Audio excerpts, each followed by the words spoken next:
Chapter 213. Tang Zheng could not help but have a new understanding of the Li Palace, and hurriedly asked, "Where is the Li Palace?" Since the Li Palace was the place that collected the most comprehensive information, then maybe they knew where the cultivators went, or where the conflict between the martial artists and the cultivators came from. Pose Mu Hongyin shook her head. Since it is a mysterious place, then of course the average person would not know where it is. If you want to know, then it is best to ask her directly. Mu Hongyin pointed at Li Xiaotian, who walked out. Tang Zheng bitterly smiled. Prying open Li Xiaotian's mouth was easier said than done. What are you saying about me?" Li Xiaotian frowned and asked. Tang Zheng glanced at the bra in her hand and said, "We are saying that with your airport shape, do you still need to wear this thing?" Li Xiaotian was furious. "You are the airport shape." Tang Zheng shrugged. "I am an airport shape. It is normal for a man to be an airport shape, but for a woman, it is not normal." "How am I an airport shape? My chest is so big. Wearing this is just right." Li Xiaotian argued. "Is it big? How come I don't see it if you have the guts to take it off and prove it?" Tang Zheng provoked.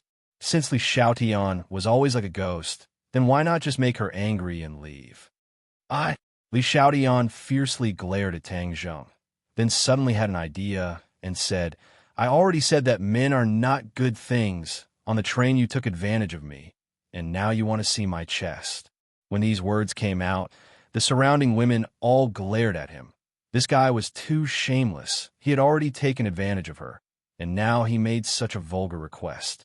The men wanted to beat their feet and beat their chests. How could this brat be so lucky? Not only did he have a beautiful girlfriend, but he could also casually take advantage of other beauties. Tang Zheng was greatly embarrassed. This woman really dared to say anything. Fang Shishir blushed and pulled Tang Zheng to the cashier to pay. Li Xiaotian immediately followed, put the bra on the cashier, and said without any trace of politeness, "Pay for me too." Tang Zheng rolled his eyes. "Why should I pay for you? I said that I am penniless. If not you, who will pay?" Li Xiaotian retorted. "Who wants to pay? I will not pay. I have known you for less than a day. And haven't you harmed me enough? How can I pay you? No way." "Stingy? How can a man be so stingy? Who said that men can't be stingy?" Seeing the two of them arguing, many men said in their hearts, "I will pay for it. To buy a bra for a beautiful woman. What a great blessing this is." Mu Hongyin came over with a smile, shook her head and said, "You two don't quarrel. You are my guests, of course. I will pay. How can I let you pay when you come to Dianan?" Then she handed over a bank card to settle the bill. Then they went to buy other clothes and daily necessities. Tang Zheng and Li Xiaotian were still tit for tat, sparks flying everywhere. Finally, it was not easy to return home and stop. As night fell, the small villa near the water was particularly quiet, and people's hearts could not help but settle down. Tang Zheng lay in bed for a long time, guessing that the others should be asleep, and then he tiptoed out of bed, opened the door, and walked to Fang Shishir's room. When he passed by Mu Hongyin's room, he couldn't help but stop because he heard a burst of stifled sobbing coming from her room. If it wasn't for his amazing hearing and coincidentally passing by the door, he wouldn't have heard the sobbing at all. His heart trembled. Could it be that something had happened to Mu Hongyin? Otherwise, why was she so sad? He didn't intend to meddle in other people's business, but thinking about her careful care today, he still couldn't bear it and decided to find out. Knock, knock. He knocked on the door. The crying stopped abruptly. "Who is it?" "It's me." With a creak, the door opened. Mu Hongyin looked at Tang Zheng with red eyes and forced a smile. "What's the matter?" Tang Zheng asked with concern. "Did something happen? I heard you crying." Mu Hongyin said awkwardly, "It's nothing." Tang Zheng moved and asked, "Is it because of what happened to Long Tingyu during the day?" Mu Hongyin let out a long sigh and said faintly, "It's all in the past." Tang Zheng couldn't help but be a little angry. Long Tingyu didn't hide his mouth and wantonly slandered others. "Don't be sad. It's not worth it to be sad over the words of such a person." "I know, Tang Zheng. Thank you. You should rest early." Mu Hongyin's mood was still not high. Tang Zheng looked left and right, but there was no trace of Li Xiaotian. This woman had been following him like a tail, so he didn't have time to talk to Mu Hongyan alone. Why not take this opportunity to ask her about her husband? I have something to talk to you about. Is it convenient? Tang Zheng asked. Mu Hongyan was startled for a moment, then nodded. Then come in. The two of them entered the room and saw Mu Hongyan wearing a silk nightgown. The scenery inside was faintly discernible and extremely alluring. Tang Zheng immediately abandoned all distracting thoughts, but his gaze was involuntarily attracted by a piece of writing. Under the heavens. These two words were exactly the same as the two words he saw in Mu Hongyan's room when he was in ordinary balance. Moreover, they were also hung on the bed. Lying on the bed, he could see it at a glance. The kind of magnificent aura still hit him in the face. Mu Hongyan followed his gaze and said, "When I came back from ordinary balance, I also brought it back." Tang Zheng nodded and went straight to the point. "Actually, this time I came to Dianan. In addition to sightseeing, there is another matter." Mu Hongyan quietly listened and motioned for him to continue. "The culprit who hurt Nana that year has been found by me," Tang Zheng said in an earth-shattering manner. This sentence caused Mu Hongyan's expression to change greatly. She couldn't help but stand up and impatiently ask, "Where is the murderer?" Tang Zheng lightly said, "I have already killed him." "Who is he?" "Daoist Tianji." Tang Zheng told the truth. He stared straight at Mu Hongyan, wanted to see if there was any change in her hearing this name. Mu Hongyan was at a loss. It was obvious that she had never heard of this name before. Sure enough, she asked doubtfully, "Who is this person? Why did he want to harm Nana?" Tang Zheng did not directly answer. Instead, he asked, "I'll take the liberty to ask a question. How much do you know about your husband?" Mu Hongyan's expression fluctuated as she said, "I know him very well." "Oh, then is he a martial artist?" Mu Hongyan shook her head. "No. Long Tingyu is a martial artist of the 8th grade refining body. Moreover, your father-in-law is a top-notch expert. Why is your husband not a martial artist?" Tang Zheng asked curiously. Mu Hongyan's expression had a trace of vigilance. She looked at Tang Zheng and lightly said, "I am not a martial artist. I don't understand these things." She was lying, Tang Zheng asserted. Although her lying ability was very high and there were almost no obvious flaws, Tang Zheng still concluded that she was lying. Tang Zheng smiled faintly and said, "Then let me change the question. How did your husband die?" Mu Hongyan's eyes flashed with a trace of pain and said, "He was killed." "Have you caught the murderer?" Mu Hongyan shook her head. "The murderer is too cunning. There have been no clues." "Then if I say that the murderer is the one who hurt Nana, would you believe me?" "What, it's the same person?" Mu Hongyan was shocked. "Why did he kill my husband and hurt Nana?" "If you don't tell the truth, I'm afraid I won't be able to tell you the reason." Mu Hongyan's gaze turned cold as she stared fixedly at Tang Zheng. From the beginning, she could not see through Tang Zheng. Although she was greatly indebted to Tang Zheng, this conversation still made her somewhat vigilant. "Tang Zheng, I don't quite understand what you mean. Your husband was not a martial artist, but his strength was not inferior to a martial artist. I don't know if I'm right." Mu Hongyan's eyebrows jumped. Her eyes flashed with unconcealable surprise and horror. Then she quickly looked away and said, "Tang Zheng, I don't know what you mean by that. I've already said it so clearly. Do you still want to hide it?" Mu Hongyan bit her lip and hesitated for a long time before saying, "Tang Zheng, I am very grateful that you saved Nana and even killed the murderer. No matter what, I can't repay your kindness. But your words still make me very confused. I don't know how to answer you." Tang Zheng secretly sighed. It seemed that her vigilance was not ordinary. Since it was like this, then he could only use a strong medicine. The murderer is the same kind of person as your husband. He killed him in order to steal the treasure in his hands. Tang Zheng threw out a heavy bomb. Mu Hongyan's eyes instantly widened. Her legs went soft, and she actually fell into a chair. How is that possible? Tang Zheng looked at her with a smile that was not a smile. These words finally caused her to have a violent reaction. It seemed that she was very clear that her husband was a cultivator and that cultivators were different in this world. Therefore, she was so careful. Even if Tang Zheng was her benefactor, She did not dare to speak carelessly. Anything is possible. It seems that you also know about your husband. This group of people killed him for the treasure, but did not obtain the treasure. So in order to vent their anger, they burned Nana. Why? Why are they so ruthless? We have no enmity with him. Why would he do this to our family? Mu Hongyan bitterly muttered to herself. This person is deranged. To him, killing is a trivial matter. Tang Zheng lightly said. Mu Hongyan suddenly raised her head and asked, "How do you know these things?" Of course, it was the murderer who told me before he died. But you can rest assured that I have no enmity towards you. Otherwise, I would not have saved Nana. Moreover, I also like Nana very much. Mu Hongyan became more and more vigilant towards Tang Zheng. After all, this matter was very important.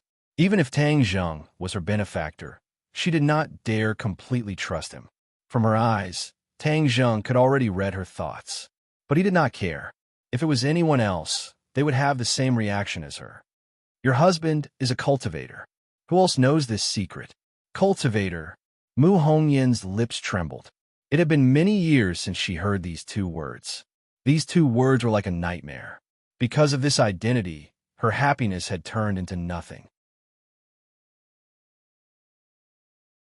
Chapter 214. Mu Hongyan looked at Tang Zheng in horror. The word cultivator was like a bolt from the blue, causing her brain to temporarily forget to think. After a long time, she recovered and asked, "How do you know about cultivators? What is your identity?" Tang Zheng smiled and said neither too fast nor too slow, "You don't need to be nervous. You have seen my family situation, so you should know what my identity is. Naturally, I am not your enemy. It's just that I happen to know about cultivators. No wonder you are so vigilant.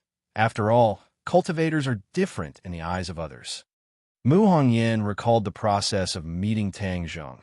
Tang Zheng really did not have any bad intentions toward her. Instead, he selflessly helped her. It seems that she was too cautious. Tang Zheng, I'm sorry, my reaction was too extreme, but this matter is of great importance. I have no choice but to be cautious. Mu Hongyan finally eased her tone and said. Tang Zheng nodded to express his understanding. But how do you know about cultivators? You are a martial artist. Don't you see cultivators as your mortal enemy? Mu Hongyan asked doubtfully. Mortal enemy?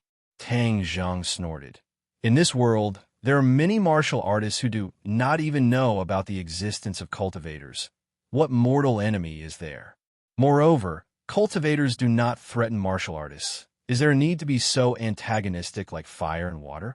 Degrees Celsius is all equal to Mu Hongyan was stunned. She did not expect Tang Zheng to say such rebellious words. As for how I know about cultivators, if I tell you the truth, can you promise me that you will not reveal it to others? Tang Zheng's face became serious. If he wanted to obtain the magic weapon left by her husband, he must gain the other party's trust, and revealing his identity as a cultivator was undoubtedly a good method. Moreover, her husband was a cultivator. She should be able to accept Tang Zheng's identity. Mu Hongyan also became serious. Seriously looking at Tang Zheng, she promised, "If you believe me, I will naturally keep your secret." Of course I believe you. The corners of Tang Zheng's mouth curled up. Actually, I'm the same as your husband. I'm also a cultivator. What? You're also a cultivator? Even though Mu Hongyan had been through countless big scenes and had long developed a character that remained indifferent, when she heard this sentence, she still couldn't stop her heart from pounding. Her mind spun quickly, and many of her previous doubts were easily solved. No wonder Tang Zheng was so unfathomable at such a young age. He was actually a cultivator. The most important thing was the miraculous, life-prolonging pill. Even the king of medicine did not know how to make it, but Tang Zheng easily took out 2 of them. All this could only be explained by the identity of a cultivator. Tang Zheng nodded affirmatively. Now you know that I mean you no harm, right? I'm also an anomaly in the eyes of others. Mu Hongyan indignantly said, "This is all prejudice. We're all human. Why should cultivators be discriminated against just because they're different?" Tang Zheng secretly rejoiced. It seems that because of her husband being ostracized, she had a strong sense of identification with him. "Thank you for saying this, But in this world, there are too many people who hold prejudice, so I have no choice but to carefully hide my identity. Mu Hongyan's expression darkened as she recalled a distant memory. She muttered to herself, "In the past, he was also as careful as you. He didn't want others to find out. Even his father didn't know, but he told me because we trusted each other. Others thought that he was a cripple who didn't know any martial arts, but I knew that his heart was higher than the heavens."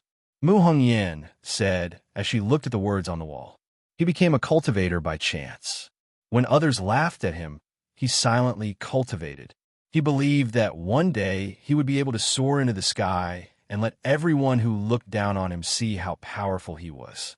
Mu Hongyan was completely immersed in her memories. Tang Zheng didn't disturb her and only quietly listened. But all of this changed after he found a magic treasure. I don't know what kind of magic treasure he found, but before he could share this joy with me, he was killed. Was the person who killed him also a cultivator? Yes, a pair of master and disciple coveted his magic treasure. They killed him and stole it, but in the end they didn't succeed, so they found you and your mother to vent their anger. Too despicable and shameless. That's right, before you left Ordinary Balance, the person who attacked you and your mother was that disciple. It's him. Mu Hongyan still remembered that she was kidnapped, and it was also thanks to Tang Zheng that she was saved. Later, his master Taoist Tianji found out that his disciple had died in Ordinary Balance and hurried over to find me. I spent a lot of effort to get rid of him. Mu Hongyan's expression finally changed. She gratefully said, "Tang Zheng, you helped us get revenge. I don't know how to repay you." Tang Zheng smiled. "Nana and I are fated. Besides, your husband is also a cultivator. This is also a kind of fate. Avenging him can be considered a good thing." Then you said that there was another purpose in coming to Dianan. What is it? Magic treasure. The whereabouts of the magic treasure your husband got is unknown, so I want to find it. Tang Zheng said frankly. Magic treasure again. Mu Hongyan raised her eyebrows. Her husband died because of the magic treasure. She didn't expect that Tang Zheng would come because of the magic treasure again. I'll tell you the truth. My cultivation is not very high, so I need this magic treasure. In exchange, you can make any request. I would do my best to fulfill it. Everyone was familiar with each other. Tang Zheng obviously couldn't rob her. Mu Hongyan shook her head. I already said it. He didn't have time to tell me what magic treasure it was, and he didn't even tell me where the magic treasure was before he met with an accident. Mu Hongyan's eyes were firm. She didn't lie. Tang Zheng couldn't help but feel gloomy. Could it be that this time he had to return empty-handed? The mysterious level magic treasure was very important to Tang Zheng. Then did he leave any clues? Tang Zheng didn't give up and asked. Mu Hongyan thought for a moment and said uncertainly, I don't know about this. In the past, he liked to lock himself in the training room. If he left a clue, maybe it's in the training room. Tang Zheng's head rekindled with hope. He said, Then can you take me to the training room to take a look? Mu Hongyan didn't rush to answer. Instead, she said, Tang Zheng, you saved me and Nana many times. If you find this magic treasure, it wouldn't be too much to give it to you. But I still have a presumptuous request. Tang Zheng didn't want to reap without sowing, so he didn't feel disgusted. He said, Please speak. Nana is still young. I want her to inherit her father's will and become a cultivator in the future. Mu Hongyan said firmly. Tang Zheng was shocked when he heard this. Cultivators are different in other people's eyes. Their future path is destined to not be smooth. Why do you want her to walk this path? Her grandfather is a top expert. If she learns martial arts from him, she will definitely have great achievements in the future. Mu Hongyan didn't waver. She said, No, she's her father's daughter. Inheriting her father's will is her responsibility. So what if she is different? She can also shine. Tang Zheng couldn't help but be infected by her tone. This woman wasn't a cultivator, but she had this kind of courage. It was really rare. Okay, I promise you. Whether or not I can find the magic treasure, I will let Nana become a cultivator. Moreover, when I heal Nana, she already had a trace of power in her body. In the future, her cultivation will be twice the result with half the effort. This was a blessing in disguise for Nana. Although she had suffered for so many years, Ever since Tang Zheng broke the curse technique, she had a trace of power in her body. Maybe it was predestined. The little girl's path had already been arranged. She was destined to become a cultivator, just like her father. Mu Hongyin's expression became excited. Thank you, Tang Zheng. Let's go to the training room. Walking out of the room, he found that there was another person in the corridor, Li Xiaotian. Li Xiaotian turned his head and saw that Tang Zheng and Mu Hongyan had actually walked out of the room together. Furthermore, both of them were wearing pajamas. He couldn't help but be dumbstruck. He was even more surprised than if he had seen a ghost. You! She pointed at the two of them. You're actually together. In the middle of the night, a single man and a single woman were in the same room. It was too confusing. Could it be that what Long Tingyu said was true, that the two of them really had an affair? Tang Zheng was too much of a beast. He didn't even let the young woman go. But that's right. This young woman is too tempting. Ordinary men would find it hard to resist her charm. Mu Hongyan saw that he had been misunderstood and was extremely embarrassed. Just as he was about to explain, he saw Li Xiaotian quickly return to his room. However, he didn't forget to glare at Tang Zheng and open his mouth. Tang Zheng recognized that she had scolded him with the word beast. Tang Zheng smiled bitterly. This woman was really meddling in other people's business. I didn't do anything, so what right do you have to scold me? Scold me for being a beast. Be careful that I don't do anything to you someday. Mu Hongyan said awkwardly. She must have misunderstood. I'll explain it to her tomorrow. Tang Zheng said indifferently. There's no need to pay attention to her. The more you explain, the more she feels that we are guilty. In any case, this has nothing to do with her. She can't care about it. Mu Hongyan chuckled. You have a lot of conflict with her. Tang Zheng took the opportunity to explain what had happened on the train. Tell me, is there a need for me to give her a good face when she casually framing a good person? The people of the palace have always been proud and arrogant. This is their style of doing things. Mu Hongyan explained. Tang Zheng shook his head. I don't care what style they are. She better not provoke me. Otherwise, I don't care if she is Li Palace's martial sect. I will take care of her. Li Xiaotian and Tang Zheng were about the same age. Tang Zheng had seen her fight before.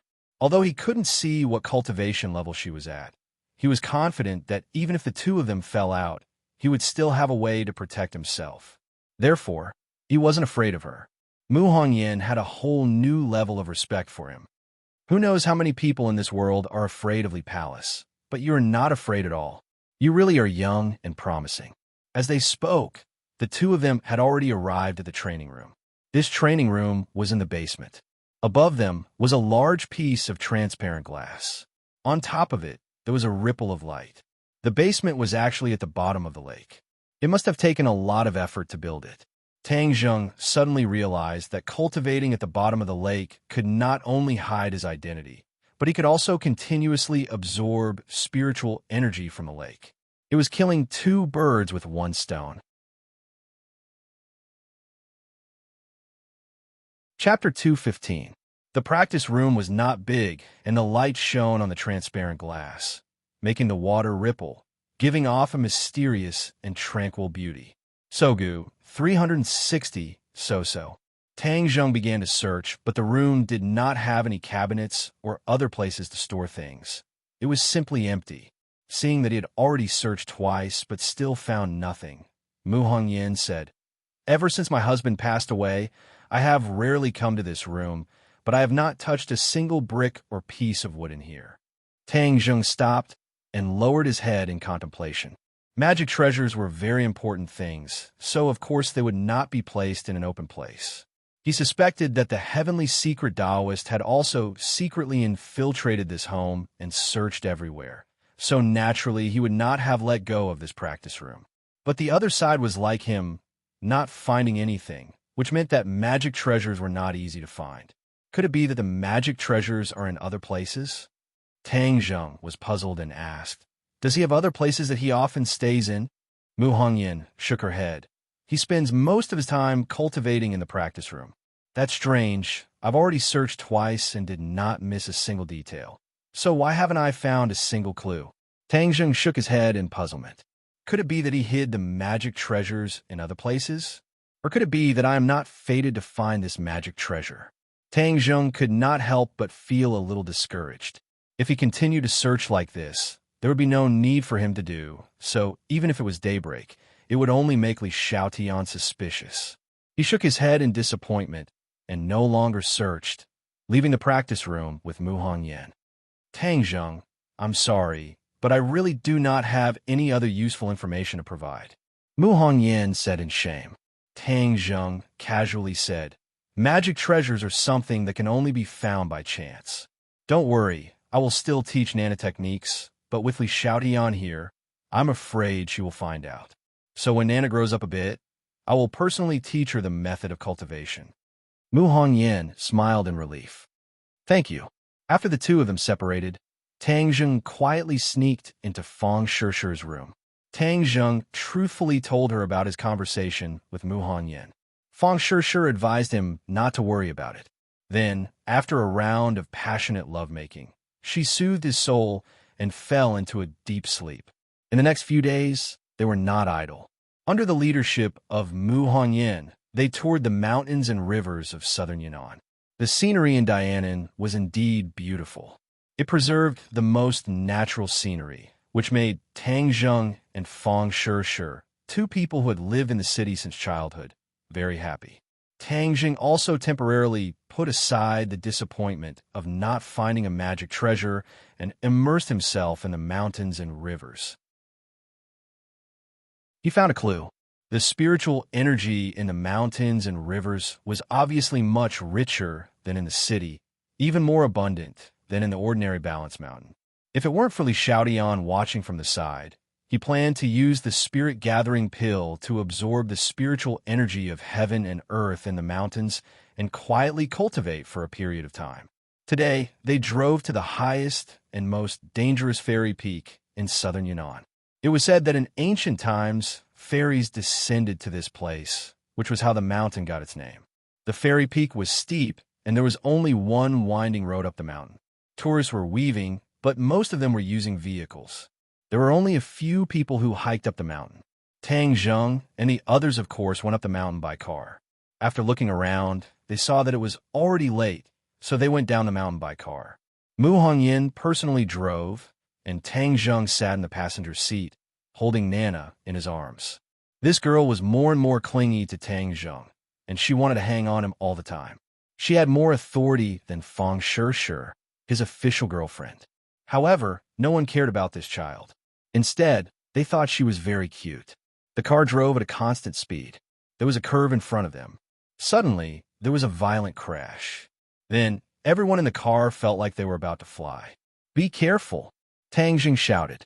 From the rearview mirror, he saw a huge off-road vehicle hit the butt of their car. There's a car accident. Mu Hongyan also noticed this and quickly shouted, Everyone, don't panic. The people in the car were not ordinary people. Except for the initial panic, they didn't make a fuss. Our car is still sliding forward. Be careful, Tang Zheng reminded, and Mu Hongyan hurriedly stepped on the brakes. But the car's forward momentum still did not stop, because the off-road vehicle behind them was like a roaring beast, pressing against their cars but as it rushed forward. The tires rubbed against the ground, creating several black tire marks. In the blink of an eye, their car was pushed to the edge of the cliff at the curve and hit the railing hard. Their hearts sank. This was not a car accident, but a well-planned assassination. They wanted to knock them off the cliff. Tang Zheng was shocked and shouted, Sure, quickly open the door and jump out. Fang Shishi's reaction was very fast, but Li Xiaotian's reaction was faster than hers. He had already unbuckled his seatbelt, kicked open the deformed door, and rushed out like a leopard. Bang, bang. 2 muffled gunshots sounded, and the others were shocked. The assassin actually used a gun. This determination was too great. Sure, be careful of the gun, Tang Zheng reminded her. Fang Shishi shouted, understood, and rushed out of the car. A bullet just happened to fall on the door. If she was a second later, she would definitely be hit by the bullet. These people are not ordinary people, Tang Zheng thought, but he didn't have time to think about who sent the other party and who the target was. The only thought in his mind now was to escape. It was not difficult for him to escape, but it was not so easy for Mu Hongyan. After all, she didn't know martial arts. In her panic, she didn't even have time to unbuckle her seatbelt. Then, with a loud bang, the car slammed into the railing, and half of it was suspended in the air. Mu Hongyan's side of the door was severely deformed because of the impact, and the huge impact made her stuck in the seat, unable to move. She subconsciously let out a scream. When Nana saw this, she cried loudly. She was in Tang Zheng's arms and was not injured, but when the child saw this scene, she was instinctively afraid. "Mom!" Nana cried out. Mu Hongyan shouted, "Tang Zheng, hurry up and save Nana. Don't worry about me. You hang in there. I'll come to save you after I get Nana out." The situation was urgent, and Tang Zheng didn't have time to think. He kicked the door and rushed out. Bang bang, bullets rained down on Tang Zheng, causing dust to fly around him. Tang Zheng simply had no way to put Nana down, so he could only tightly hug her in his embrace to prevent her from being hit by the bullets. With a casual glance, he saw 4 black muzzles poking out of the off-road vehicle's window, aiming at them and shooting. Damn it, who are these people? How could they use such powerful firepower? Tang Zheng gnashed his teeth in hatred, but found that Fang Shishir and Li Xiaotian were lying on the ground, not daring to show their heads. These gunmen were too hateful. They must know that they knew martial arts, so they used their firepower to suppress them. We can go on like this. Tang Zheng glanced back and found that the car was tilting away from the cliff. If they didn't get rid of these gunmen, they wouldn't have time to save Mu Hongyan. So, she pushed Nana into Fang Shishir's arms and said, "Protect Nana. Be careful. I'll get rid of these people. Be careful." It was the first time that Fang Shishir had faced such a thrilling situation. She couldn't help but be excited and scared. Whoosh!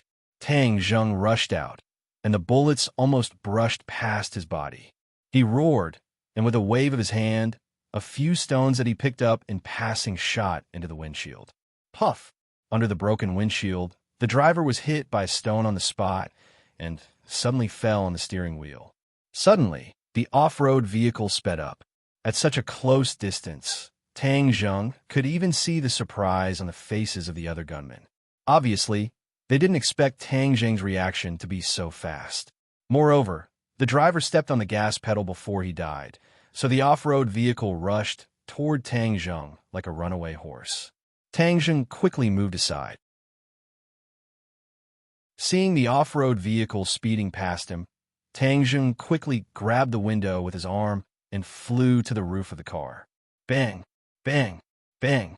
The gunman found Tang Zheng's trace and aimed at the roof of the car and pulled the trigger. Tang Zheng didn't stay on the roof of the car. Instead, he lightly jumped over the roof and flipped to the other side. From the other side of the window, he punched a gunman in the face. Suddenly, the gunman's face exploded and blood flowed out. He died on the spot. Tang Zheng was furious. Just this punch alone was enough to kill. The remaining 2 gunmen shouted, "Shoot him! Kill him! Kill him!" The gunshots were loud, but after all, 2 gunmen were dead. The threat to Tang Zheng was greatly reduced. Tang Zheng smoothly grabbed the hand holding the gun from the front passenger seat and pulled it hard. The pistol was in his hand. Tang Zheng didn't hesitate. He turned the muzzle, aimed at the other gunman in the back seat, and pulled the trigger. Although Tang Zheng had never used a gun at such a close distance, and his hand was very steady, his palm felt a little recoil. The muzzle didn't shake at all. The bullets poured out and completely shot into the enemy's body. When the last gunman saw this, his face turned pale with fright. He screamed and wanted to resist. Tang Zheng smashed the gun on the gunman's head. Blood flowed out, and the gunman fainted. "Tang Zheng, be careful." Suddenly, Fang Shishir screamed. Before Tang Zheng had time to react, he felt a huge impact. If he hadn't grabbed the window tightly, he would have been thrown out. Then, he saw a frightening scene. The off-road vehicle hit Mu Hongyan's car, and the 2 cars fell off the cliff at the same time. Tang Zheng's body was also in midair. He felt a biting cold wind blowing from the cliff, and he couldn't help but break out in a cold sweat.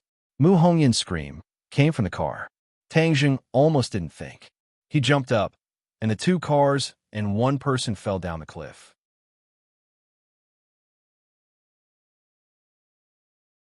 Chapter 216. This scene scared Fang Shirshir so much that she screamed, "Tangzhen, brother godly doctor, Mom."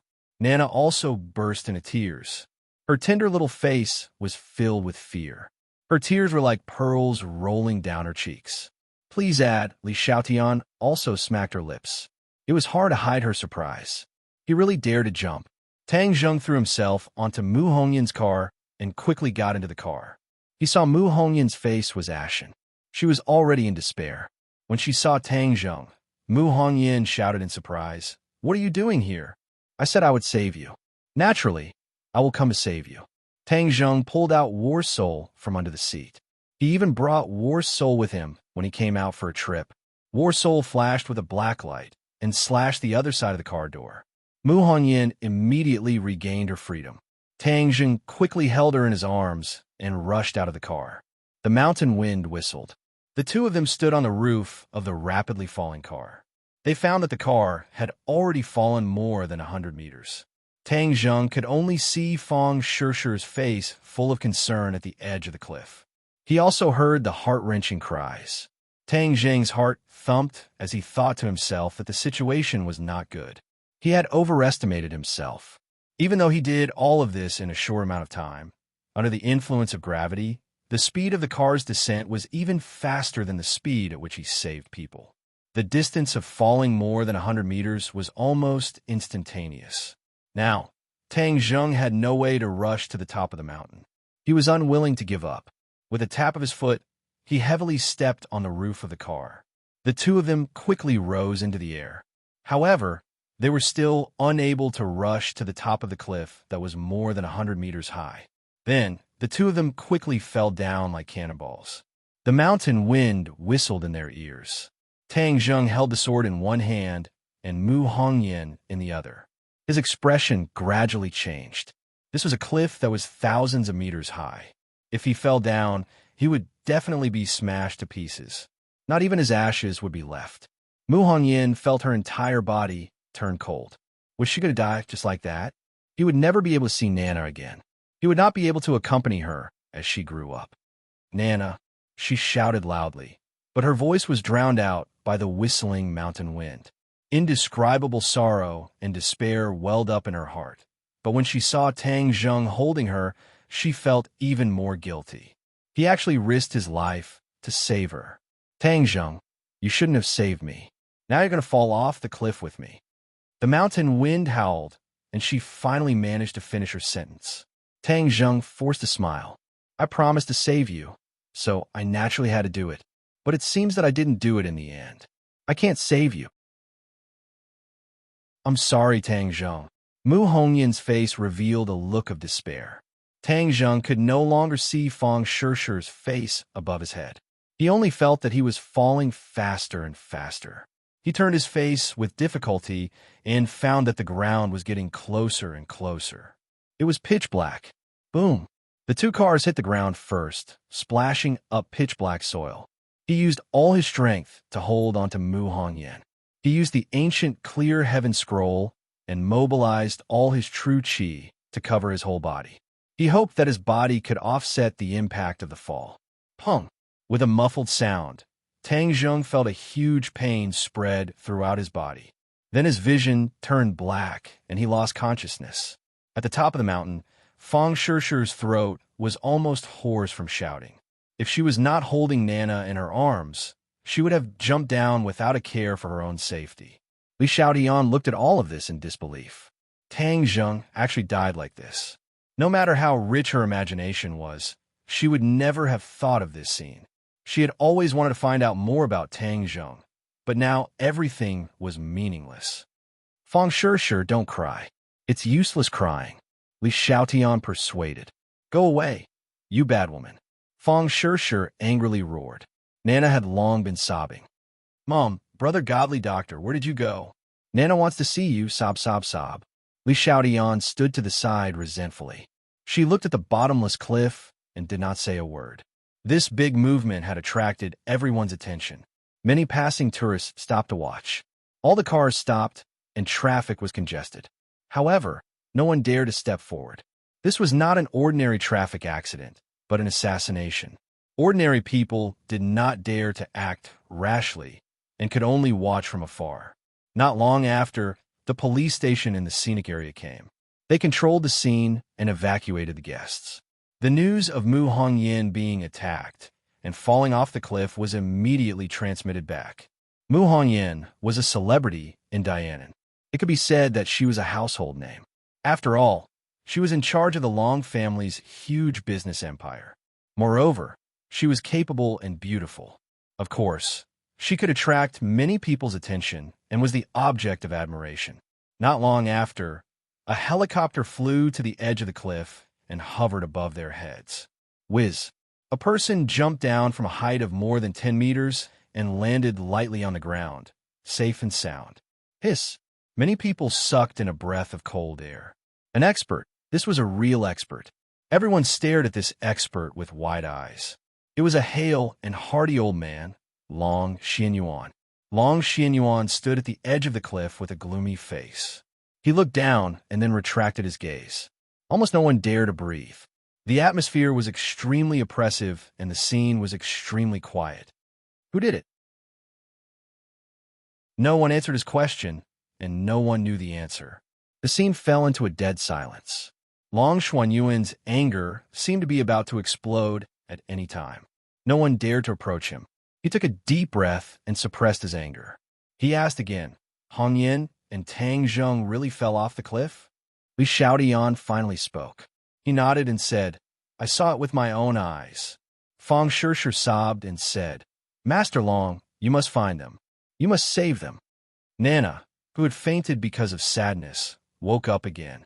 When she saw Long Xianyuan, she immediately threw herself into his arms and cried, Grandpa, Mom, and brother godly Dr. Fell. You must save them. Nana wants them. A trace of pain and love flashed through Long Xuanyuan's eyes. He patted his granddaughter's shoulder and comforted her. Nana, don't worry. Grandpa will definitely find them. They will be fine. Yes, I believe they're still alive. Fang Shishir nodded firmly. Long Xianyuan and Li Xiaotian looked at her in surprise. They didn't know where her confidence came from. This was a cliff that was thousands of meters high. No matter who fell, they would be smashed to pieces. Long Xianyuan might have been infected by Fang Shishir's persistence. He said, I will send people to search immediately. The helicopter circled around and immediately dived down to the bottom of the mountain to begin the search. Long Xianyuan, on the other hand, brought Fang Shishir and the others to the car and returned to the small villa by the lake. The news of Mu Hongyin being attacked and falling off the cliff quickly spread to the ears of the various forces in Dianan. Everyone wondered if they had heard wrongly. Mu Hongyin being attacked and falling off the cliff, was this a joke? There was actually someone who dared to do such a thing in Dianan. Before everyone's shock subsided, Long Xuanyuan's anger followed closely behind. Several forces that were secretly opposing the Long family were swept away at a speed that was as easy as crushing dry weeds and smashing rotten wood.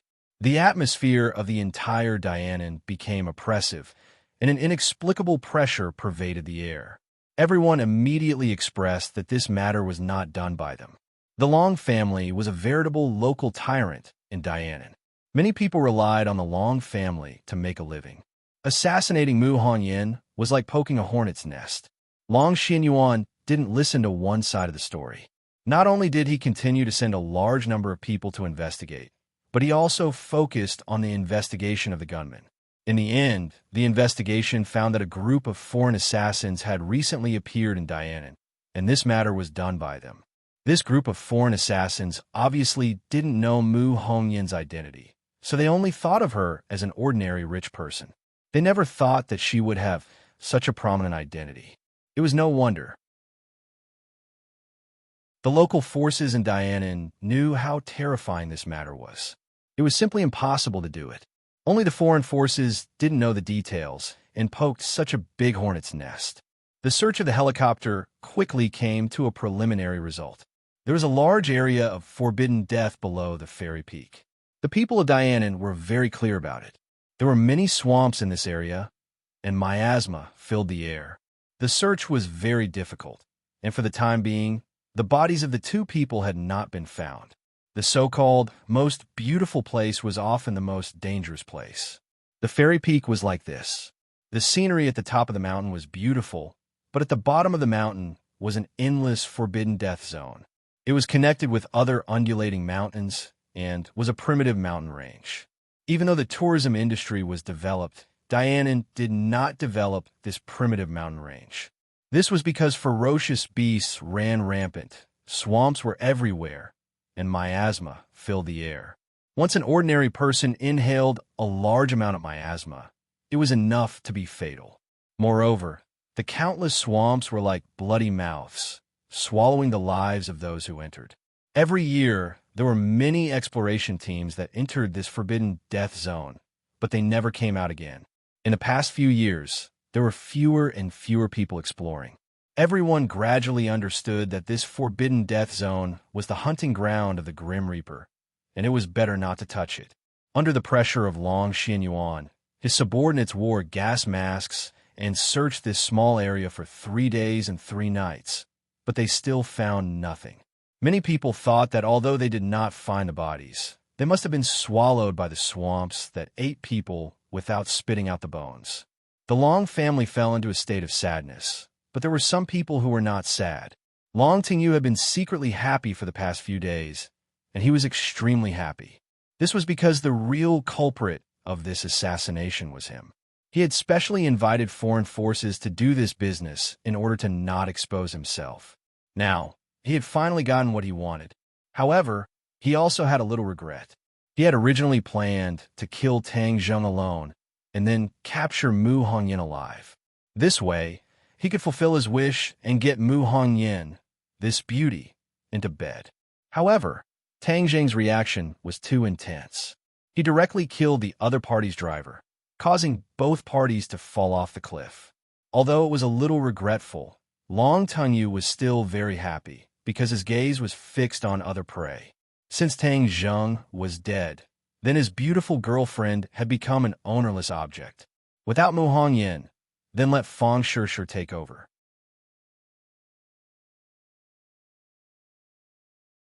Chapter 217. Tang Zheng regained consciousness and found that his entire body was in incomparable pain, as if he had fallen apart. It was as if every bone in his body was broken and his muscles were torn apart. He had never tasted this kind of pain before. Quick update, no ads, coming soon. He let out a painful groan before he adapted to the pain. Then, he took a deep breath and used a lot of strength to slowly open his eyes. His eyelids were so heavy that it felt like they were filled with lead. When he finally opened his eyes, a dim light entered his vision. The scene in his field of vision slowly condensed together and projected on his retina. This was a dim wooden house.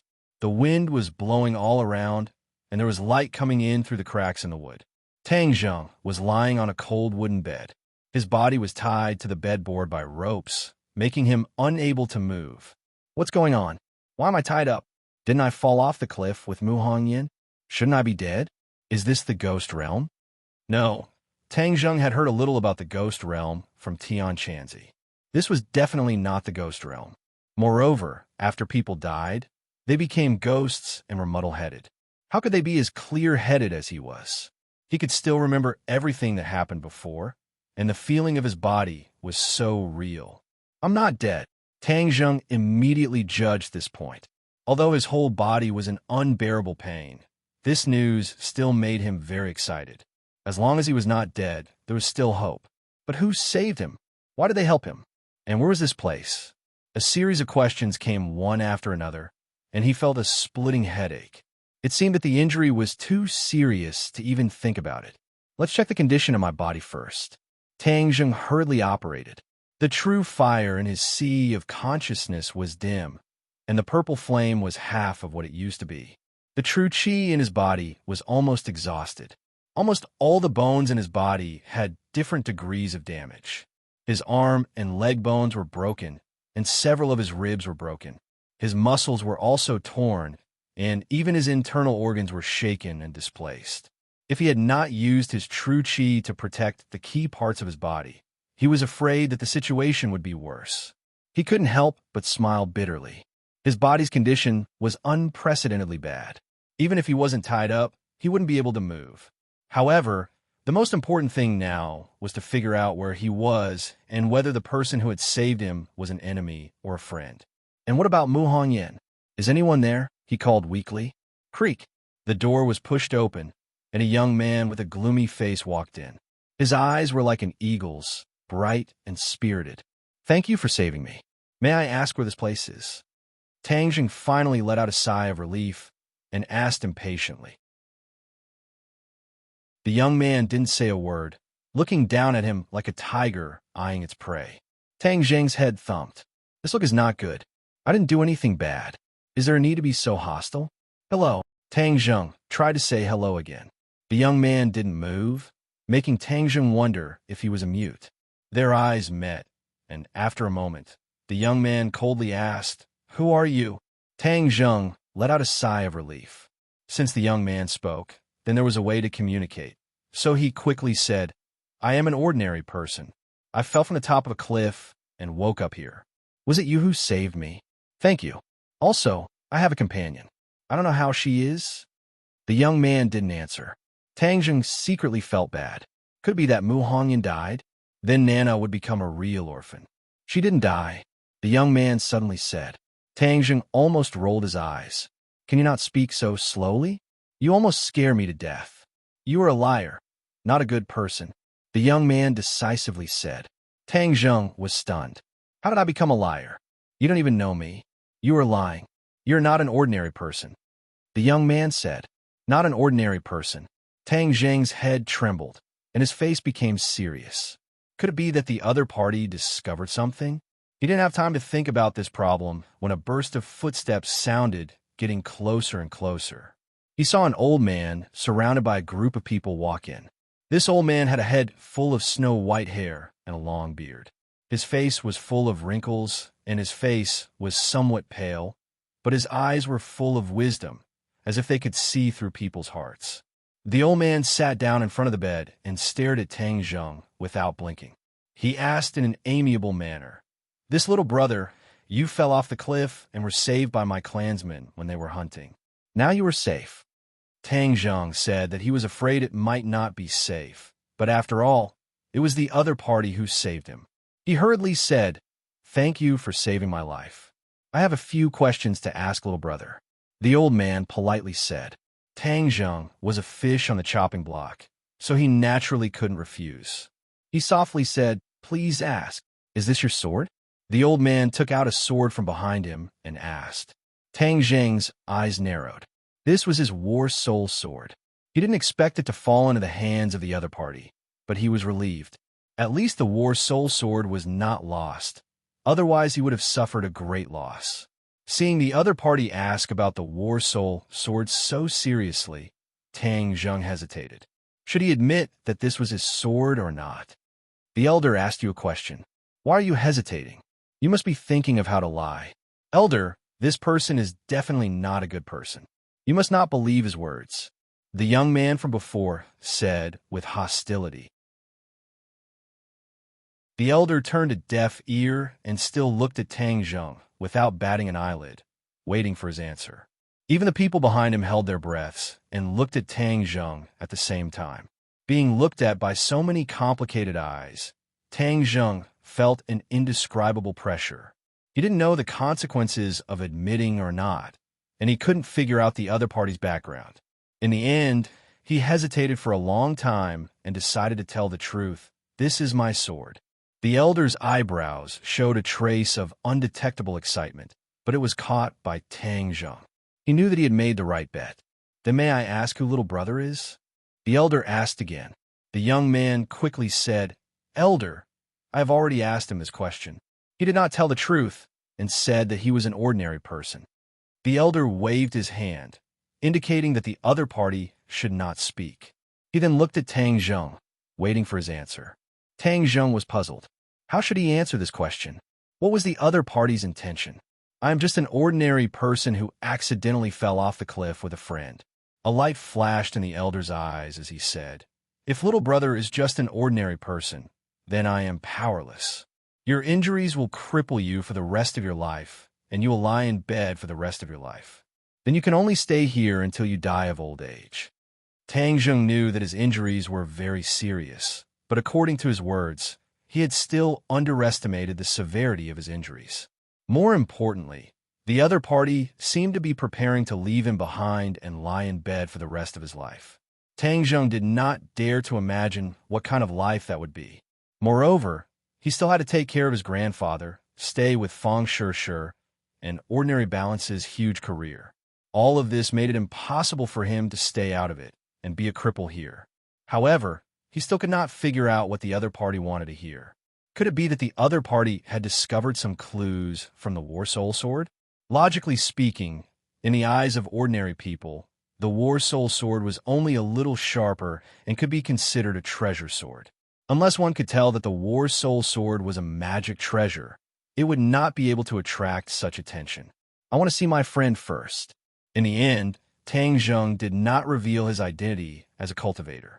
This identity was too important. If the other party was an enemy, then he could forget about living. Therefore, he was prepared to delay for a period of time and observe the situation here first. The elder smiled. Sure, I'm not in a hurry to know the answer. It won't be too late for you to tell me when you've thought it through. However, you can't drag this on for too long. Otherwise, you'll end up with a chronic illness for the rest of your life. After pausing for a moment, he turned to the young man and said, Yuan, take him to see his friend later. Yes, elder. Yuan respectfully accepted the order.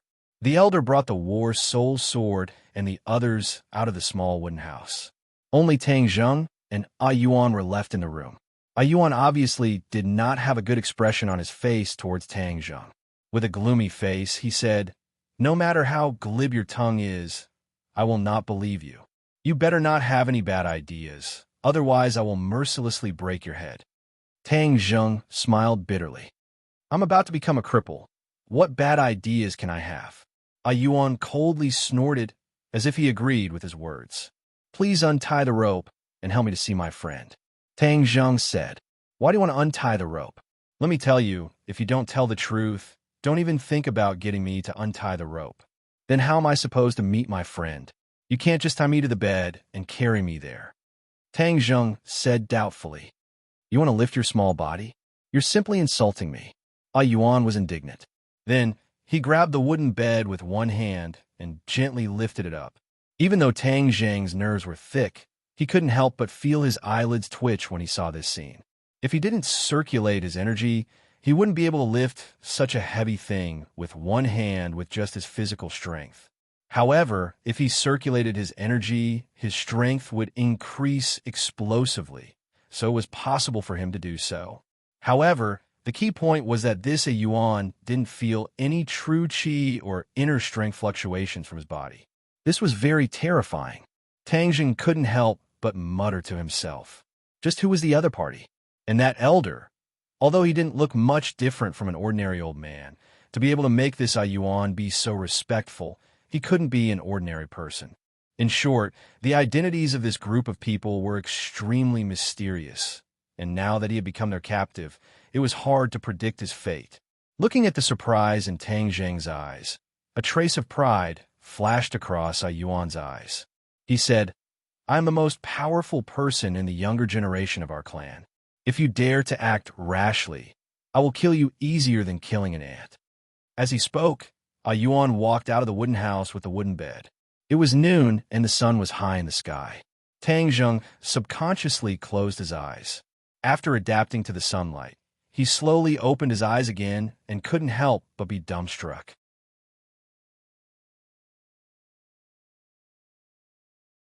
Chapter 2:18. A huge circular plaza appeared in front of Tang Zheng. This plaza was the size of 2 football fields. The ground of the plaza was extremely flat, and the ground was carved with complicated patterns. The most eye-catching thing was the 4 huge stone statues around the plaza. The stone statues were about 10 feet tall and bathed in the sunlight, emitting a mysterious aura. These stone statues were lifelike, no different from ordinary people. Looking closely, it was as if the stone statues were also looking at him. A soul-stirring power reached straight into his heart, causing him to feel deep veneration. Seeing Tang Zheng staring straight at the stone statue, a Yuan said proudly, "This is the guardian of my clan. Isn't it spectacular?" Tang Zheng swallowed his saliva. To tell the truth, he had never seen such a tall and spectacular stone statue with his own eyes before. He sincerely said, "Spectacular. The guardian god has protected my clan for countless years. Even the elders don't know when they appeared." A Yuan sighed. "What clan are you from?" Tang Zheng realized that the other party's clothes were still different from his. They were basically coarse linen clothes, which are already very rare. Furthermore, they all had long hair, just like ancient people. Ancient people? Tang Zheng's heart skipped a beat. He raised his eyes and looked into the distance. The plaza was surrounded by scattered houses, and outside was a forest that covered the sky and covered the sun. Tang Zheng looked into the distance from the top of the fairy peak and discovered that there were vast mountains that stretched to the end of his line of sight. Although they were not as high as the fairy peak, they occupied an extremely large area, giving people a strong visual impact. Tang Zheng stood on the flat ground, unable to see what was behind the forest that covered the sky, but he also felt that it was an endless forest. In other words, he was currently in the vast forest that he had seen before. Wasn't it said that this was a forbidden zone of death, filled with miasma and swamps that were not suitable for human survival? How could there be humans? His heart was in turmoil. These people were dressed strangely. Could it be that they were from some tribe that lived in seclusion here? Tang Zheng could not make up his mind.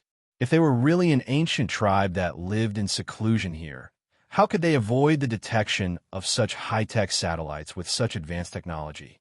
After all, with such a huge square and these mysterious stone statues standing in broad daylight, the low Earth orbit satellites that were tens of thousands of meters above the ground would definitely notice them. Hearing his question, a Yuan glanced at him warily and said, "You want to get information from me?" "No way." A Yuan's progress was like flying. Holding the wooden bed, he quickly arrived at a house at the edge of the plaza. This house was obviously much better than the house Tang Zheng lived in. From afar, Tang Zheng saw a familiar figure sitting in front of the house. His eyes were blank, and he was holding his chin with one hand. He was staring at the square in a daze. Mu Hongyan. Tang Zheng recognized her at a glance. She was safe and sound under the protection of Tang Zheng's body. Mu Hongyan also saw Tang Zheng on the wooden bed. With a whoosh, she jumped up and quickly walked up to him. She cried out in surprise, "Tang Zheng, are you okay? He won't die for the time being." Tang Zheng forced out a smile, but it affected his muscles. A heart-wrenching pain assaulted him, causing his smile to be uglier than crying. Mu Hongyan patted her chest and said with lingering fear, "I thought something bad had happened to you. These people never told me about you." While they were talking, Tang Zheng had already been put down. Mu Hongyan finally saw his appearance clearly. He was actually tied up. Immediately, she raised her eyebrows and stared at Yuan. "What are you doing? Why are you tying him up?" A Yuan said coldly, "Of course it's to prevent him from escaping. We are free. If we want to leave, we can leave. What right do you have to stop us?" Mu Hongyan roared angrily, like an angry lioness. A Yuan remained unmoved and said, "He is my captive. Before he tells the truth, I will never let him escape." "Captive? You put us under house arrest. This is against the law." Mu Hongyan complained. "Against the law?" Yuan was stunned for a moment, then laughed out loud. "Our elders are the law here. I am following the elders' orders. How could I break the law?" Tang Zheng knew that talking to this kid was nonsense, so he hurriedly stopped Mu Hongyan and said, "Do you still remember what happened to us?" Mu Hongyan shook her head blankly. "I only remember that the two of us fell off the cliff together, and when we woke up, we were already here. Fortunately, you used your body to save me, and I am safe and sound. We have been here for 2 days, and I have been asking for your news, but they did not tell me at all." As she spoke, she angrily glared at Yuan, but a Yuan acted as if he did not see it. He only pricked up his ears to listen to the conversation between the two, as if he wanted to discover some secret from the conversation. 2 days? You mean we've been here for 2 days? Tang Zheng was shocked. Could it be that he had been unconscious for 2 days? Mu Hongyan said with a sad expression, "Yes, it's been 2 days. Our family must be worried to death about us. We have to hurry back." Tang Zheng obviously knew that his family members were burning with anxiety. It was very likely that they all thought that he had fallen off the cliff and died. However, the key point was that it was not easy to leave this place. Furthermore, he was injured and could not move. "Don't be impatient. We will definitely go back. I promise you," Tang Zheng said firmly.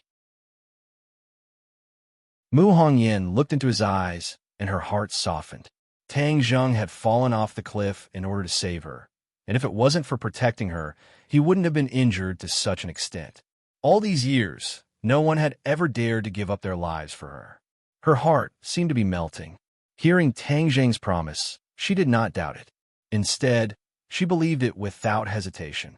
She nodded and said, "I believe you. We will definitely leave this place." Ah Yuan scoffed and sneered disdainfully. "Without the help of our clansmen, even if your body recovers, it would be impossible for you to leave this 10,000 huge mountains." Their expressions couldn't help but darken. "All right, you've seen your friend. Let's go back," Ah Yuan said. Mu Hongyan's expression suddenly changed. She grabbed onto the wooden bed tightly and shouted, "No, he's injured. I want to take care of him. You can't take him away." These 2 days were definitely torture for Mu Hongyan. She didn't know anyone, and everyone looked at her with vigilance. Now that she finally saw Tang Zheng, how could she let him leave her? Unknowingly, Tang Zheng was able to stabilize her mind and give her peace of mind. She had already treated Tang Zheng as her pillar of support. Ah Yuan frowned and said unhappily, "You've already seen each other. If you still want to stay together, there's no way." As he spoke, he was about to gather the wooden bed together. "No, he's already injured to such an extent. He can't be left unattended." Mu Hongyan desperately grabbed onto the wooden bed and refused to let go. Ah Yuan glared angrily. Why were these two so troublesome? He was not a person who would take pity on the fairer sex.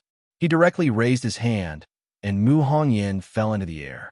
Seeing this, Tang Zheng hurriedly stopped him and said, "Stop. Let us stay together. Otherwise, you won't be able to get my answer." "You dare to threaten me?" Ah Yuan flew into a rage. His other hand clenched into a fist, as if he could smash Tang Zheng's head at any moment. However, Tang Zheng acted as if he did not see it. He stared straight at Yuan and did not back down. "I am threatening you, so what can you do? Do you believe that I won't blow your head off with one punch? Ah, all right then, come. Since I've already become like this, I don't care if I take another punch." Tang Zheng laughed. Ah Yuan was startled. This person was really not afraid of death. Of course, he did not dare to kill Tang Zheng. Otherwise, the elder would skin him alive.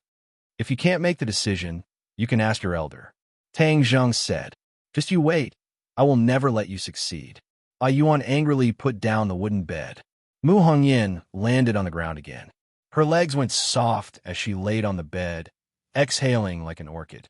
Ah Yuan angrily left and went to ask for instructions from the elder. Tang Zheng and Mu Hongyan could finally be alone. He hurriedly said in a low voice, "Have you found any useful information in the past 2 days?" Mu Hongyan took a deep breath and said, "In the past 2 days, I have been restricted from moving too far, but I have also seen some things. This is obviously an ancient tribe that lives in seclusion in the 10,000 mountains." It was hard to imagine that there was such an ancient tribe living in the death-forbidden zone in everyone's eyes. They hunt for a living. Every day, I can see people carrying the corpses of ferocious beasts back. The people of this tribe seem to be extremely strong, and there are hundreds of them. Then is there any way to leave this place? Mu Hongyan shook her head. There are people guarding every exit, and the houses are surrounded by high fences, so there is no way to escape. Just like what that person said earlier, this is the depths of the 10,000 mountains, and other than them, it would be very difficult for outsiders to leave.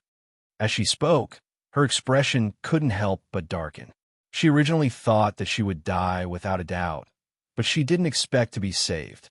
However, just as she escaped from the gates of hell, She entered the tiger's den and fell into the hands of this mysterious tribe who she didn't know if they were enemies or friends. Tang Zheng, let me see if your injuries are serious. Are they serious? Mu Hongyan asked worriedly. Tang Zheng laughed bitterly. I can still hold on for a few days with this injury, but I'm afraid it's hard to say if I can recover in the end. I don't even know how many bones I have broken. Mu Hongyan's eyes reddened, and she was about to cry. She was originally a strong woman, but at this moment, she was especially sensitive. She said shamefully, Tang Zheng, I'm sorry, it's all my fault. If you didn't save me, you wouldn't have become like this.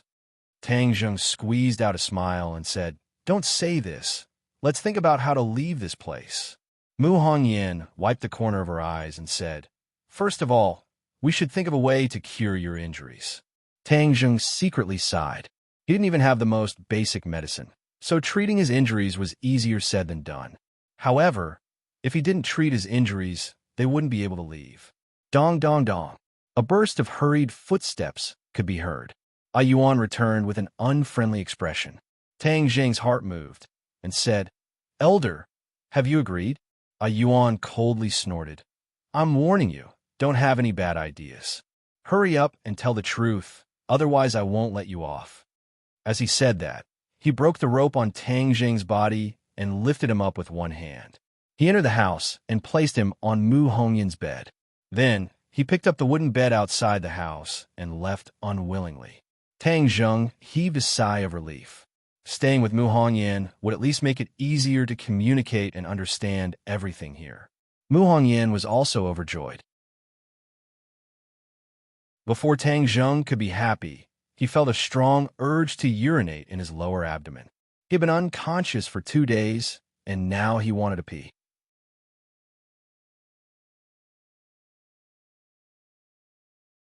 Chapter 219. Tang Zheng's cheeks were flushed red, and he found it hard to speak. Mu Hongyan noticed that he was acting strangely and quickly bent down. Her shirt collar revealed a large area of snow white, and the buttons were almost bursting out of it. Tang Zheng, what's wrong?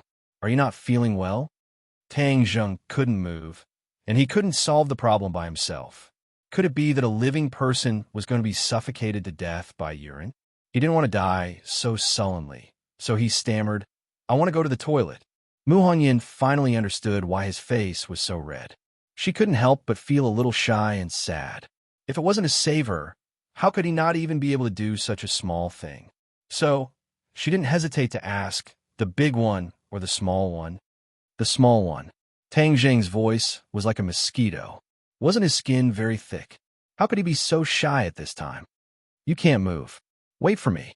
Mu Hongyan quickly ran out, leaving Tang Zheng sighing.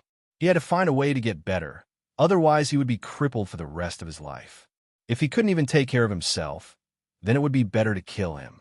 Mu Hongyan rushed in again, holding a chamber pot in her hand. Don't move, I'll help you. Mu Hongyan took a deep breath and pretended to be calm as she calmly said. Although she was a married person, this was the first time she had done this kind of thing for someone. She couldn't help but feel a little flustered, but more than that, she felt shy. Mu Hongyan, what kind of nonsense are you thinking? Tang Zheng is your benefactor, and the reason he is enduring such pain is all to save you. Moreover, he is only a child in his teens, so how can you have such unbearable thoughts?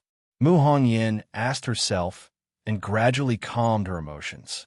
Seeing her unzip his pants, Tang Zheng wished he could find a hole to hide in. He never thought that he would have a day like this. Suddenly, he felt his little brother being grabbed.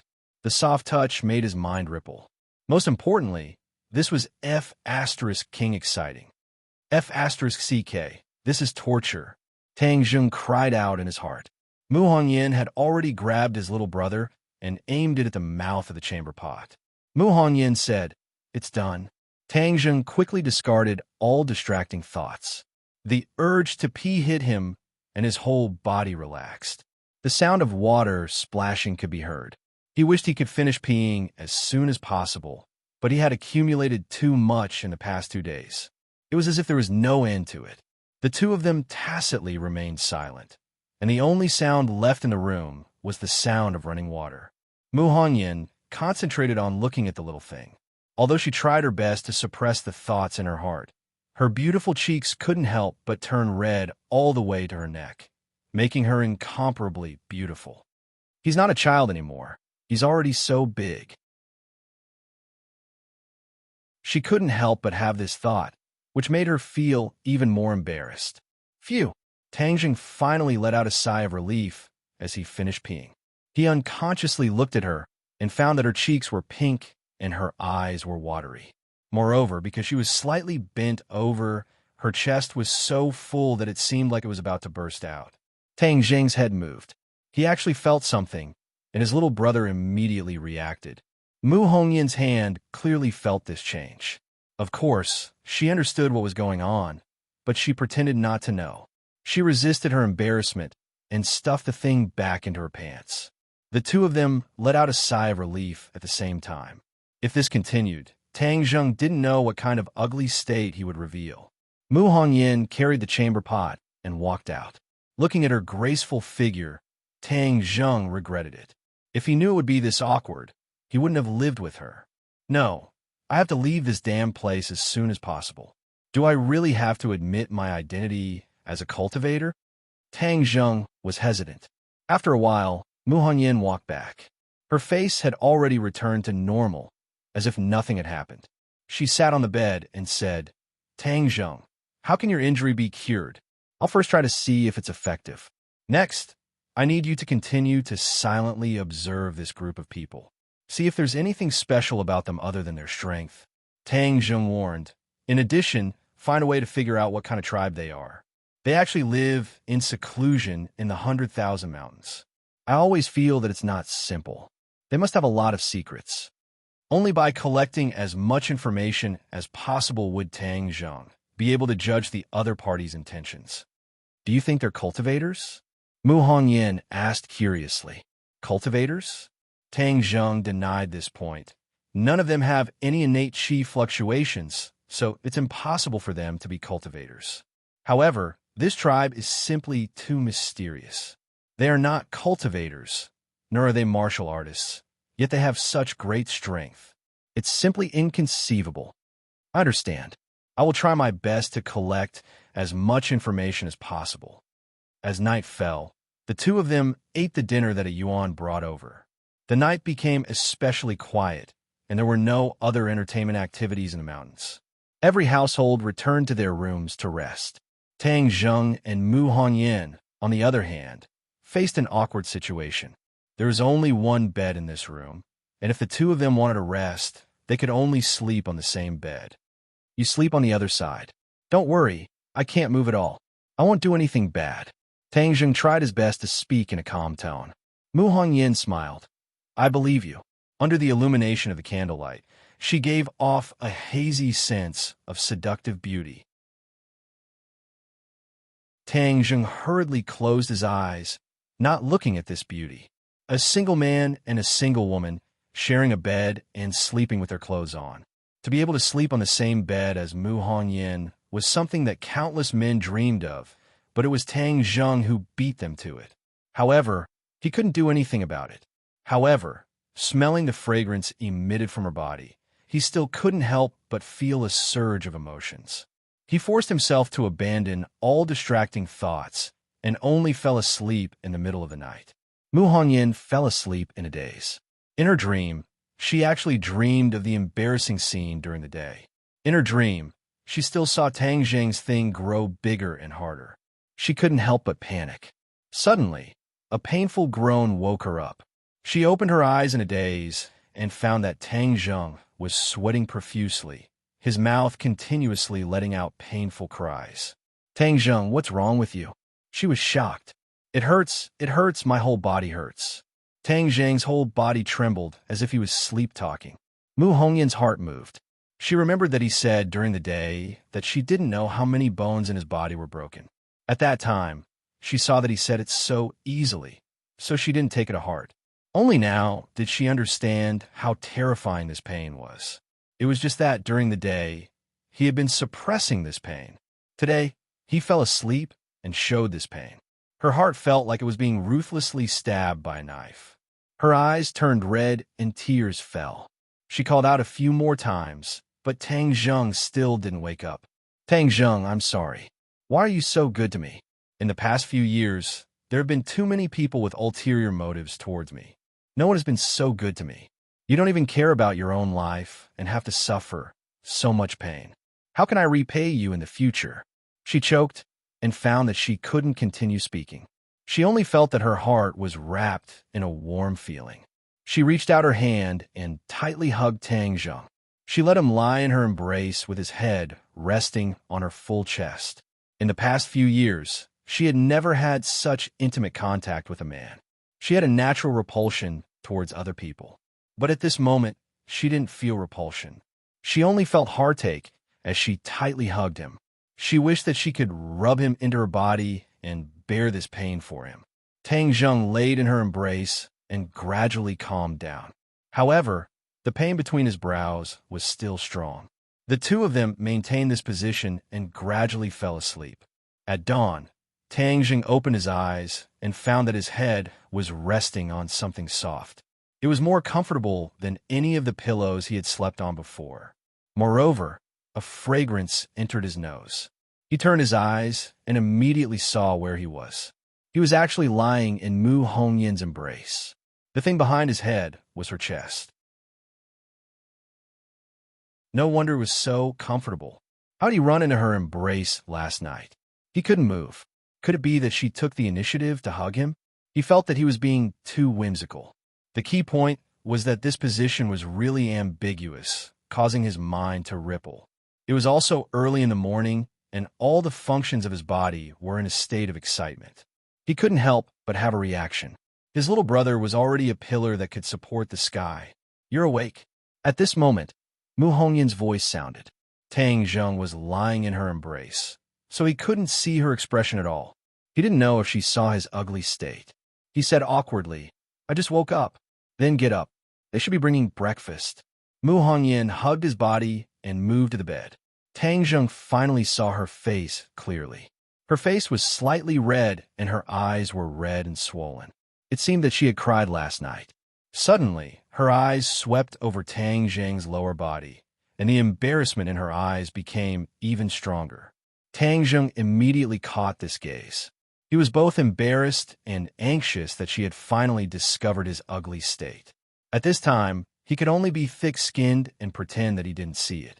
Fortunately, at this time, Yuan brought breakfast to break the awkwardness. After breakfast, Tang Zheng lay on the bed alone. Mu Hongyan went out of the house and gathered as much information as possible. 2 days passed like this. Every morning when Tang Zheng woke up, he would find himself lying in her embrace. He finally got used to this luck, but the pain in his body was getting more and more intense. Every night, the time he cried out in pain was getting longer and longer. Even when he was awake during the day, he couldn't bear the bone-deep pain. His entire body was trembling nonstop. Mu Hongyan finally had a breakthrough in the past 2 days. She found out that this tribe was called the Witch Tribe, a tribe that neither of them had ever heard of.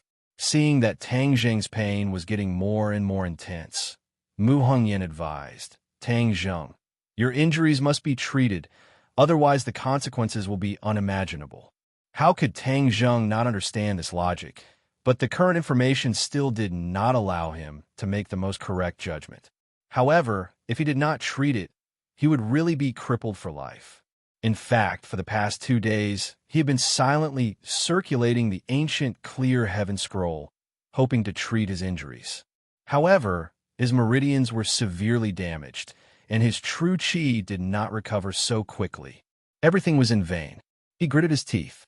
Since he was going to die anyway, he had to go all out. Go and call Yuan over. Mu Hongyan nervously left. A moment later, a burst of hurried footsteps approached from afar. Not only Yuan, even the elders had come.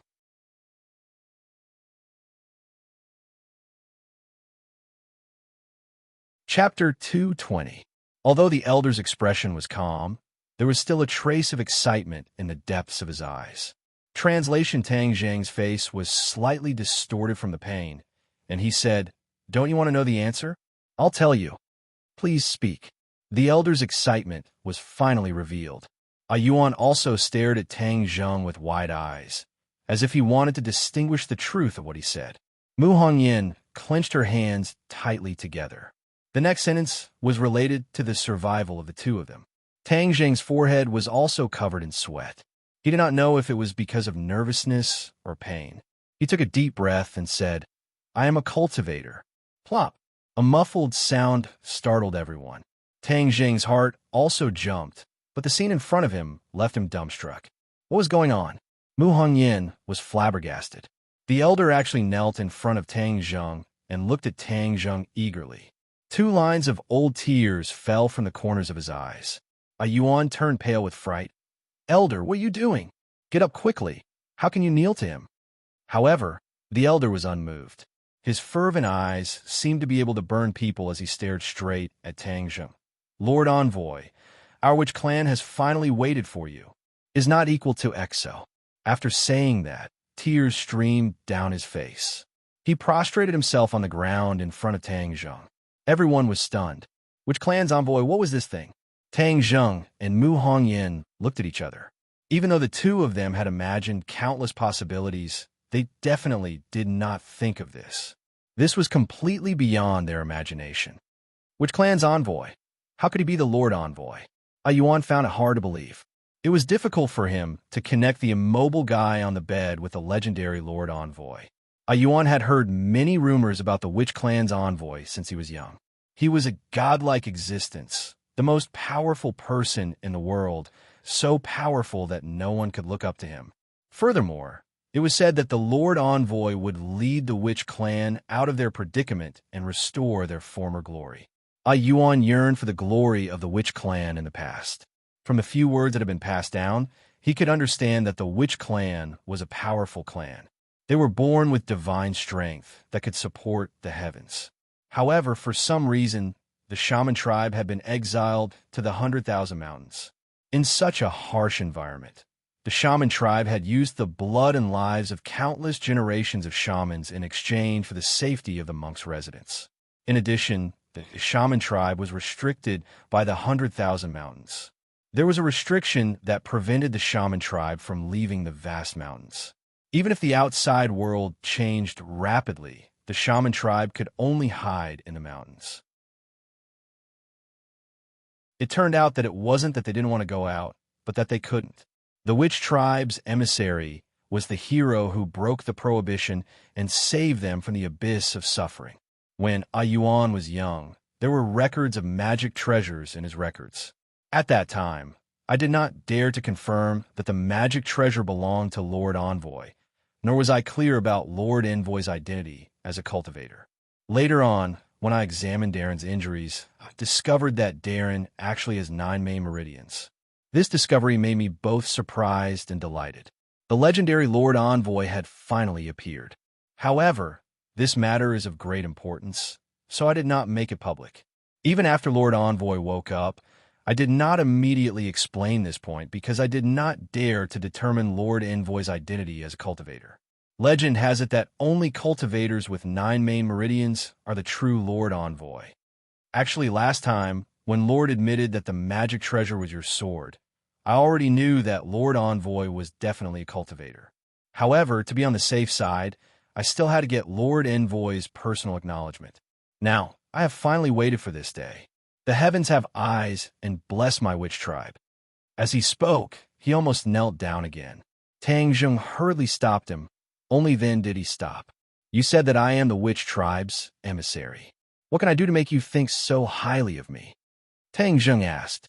"I will not speculate on Lord Envoy's ability, but legend has it that Lord Envoy's divine technique has the power to destroy the heavens and the earth." Divine technique? Could it be the ancient clear heaven scroll?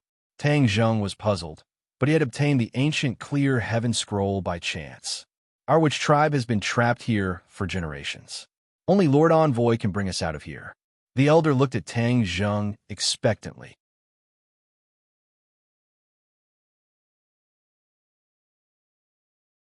Chapter 221. Tang Zheng was baffled and asked, "Since you can save me here, then you can naturally walk out of this 10,000 huge mountains. Why do you still need me to save you?"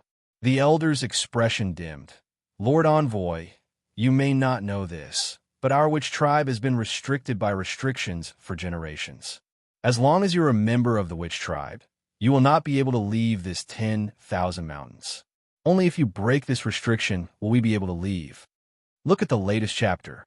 Tang Zheng curiously opened his eyes wide. There was actually such a strange thing, he asked doubtfully. What ability do I have to break the restriction? Tang Zheng was only at the 9th grade of Qi refining, but this restriction was able to imprison the witch clan for generations, which meant that it had been going on for many years and was not an ordinary level of strength. Tang Zheng guessed that it might be a restriction that prevented them from being discovered by outsiders and even escaped the surveillance of the satellites in the sky.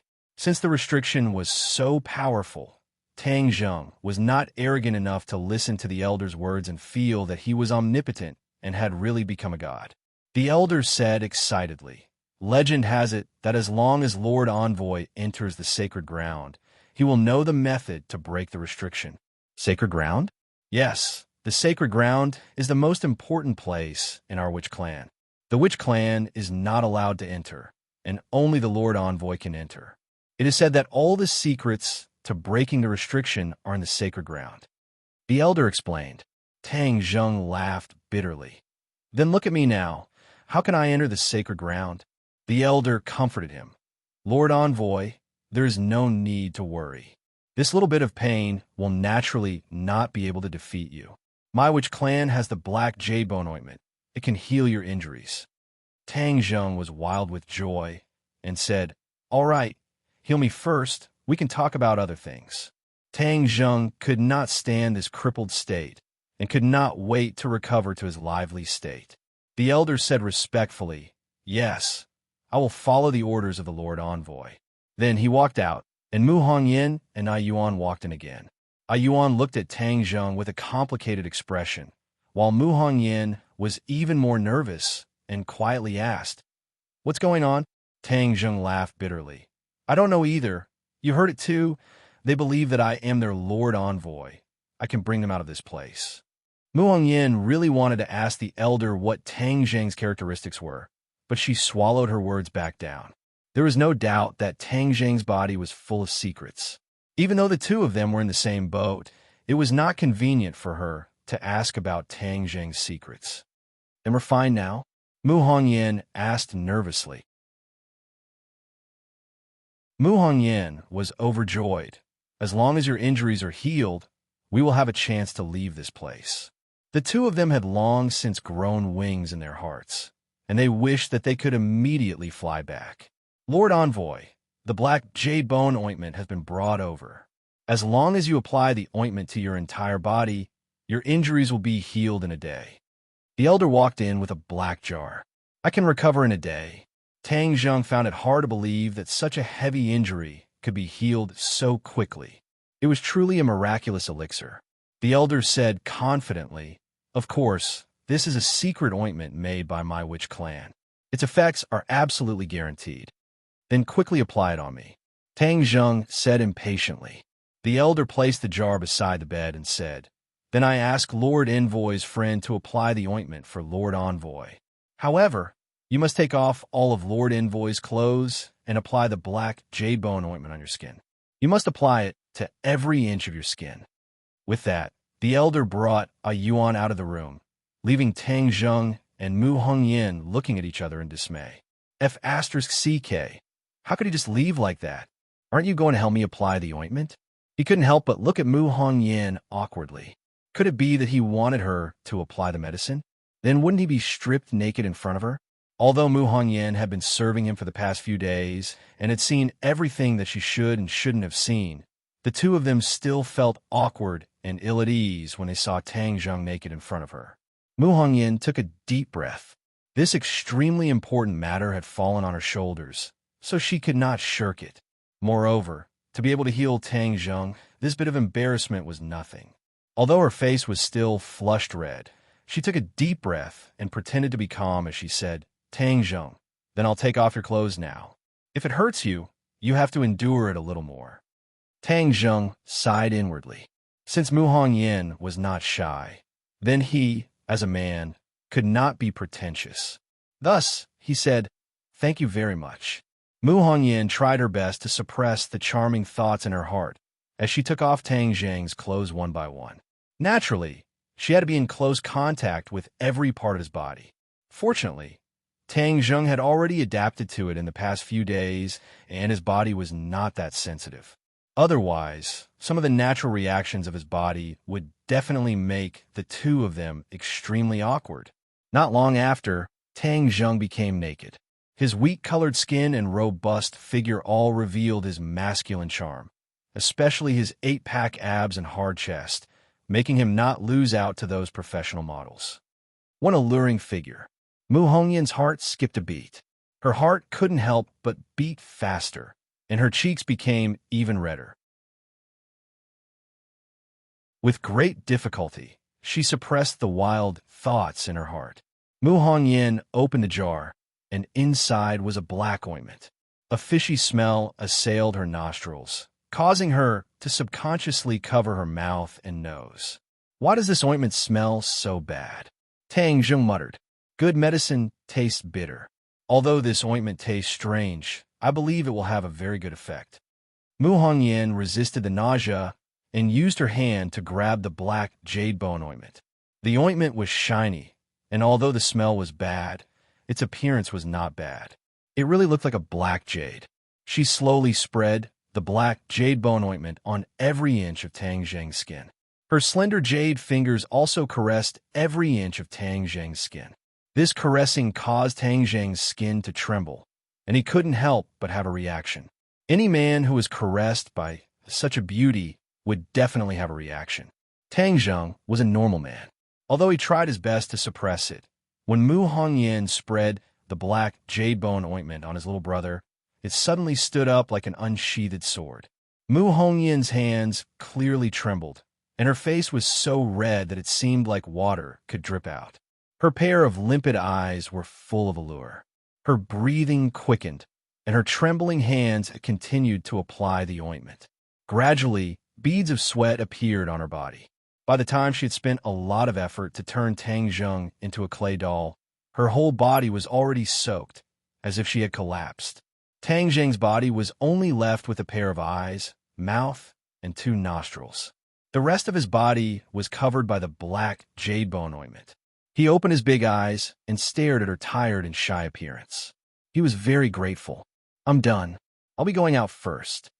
Mu Hongyan rushed out of the house as if she was escaping. The elder and Ah Yuan walked in again.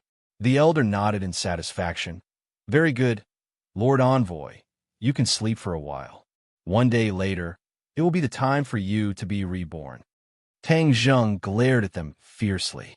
These two fellows must have done it on purpose, to let Mu Hongyan apply the medicine on him and embarrass him. However, the other party also had good intentions, so he couldn't criticize the other party. Thus, he closed his eyes and fell into a deep sleep. A day passed very quickly. This time, Tang Zheng actually slept for an entire day and night. Furthermore, he did not scream in pain. He slept very peacefully, just like a baby. Mu Hongyan had been sitting by the bed watching over him, so when Tang Zheng opened his eyes, the first thing he saw was her. Her face was tired, and she had 2 big dark circles under her eyes. It was obvious that she had not had a good rest today. Seeing that he had woken up, Mu Hongyan was overjoyed and quickly asked, "How do you feel?" Tang Zheng felt that his body was no longer in pain and was even healthier than before. Furthermore, the true qi and true fire in his body had miraculously recovered. The black jade bone ointment was truly a divine medicine. Tang Zheng felt that he had to bring this divine medicine with him when he left this place in the future. "I feel very good. My injuries are all healed." Tang Zheng was overjoyed as he tried to move his muscles and bones. Pa pa pa! The black jade bone ointment seemed to crack inch by inch as it fell off Tang Zheng's body, revealing his fair skin. It was completely different from the wheat color from before.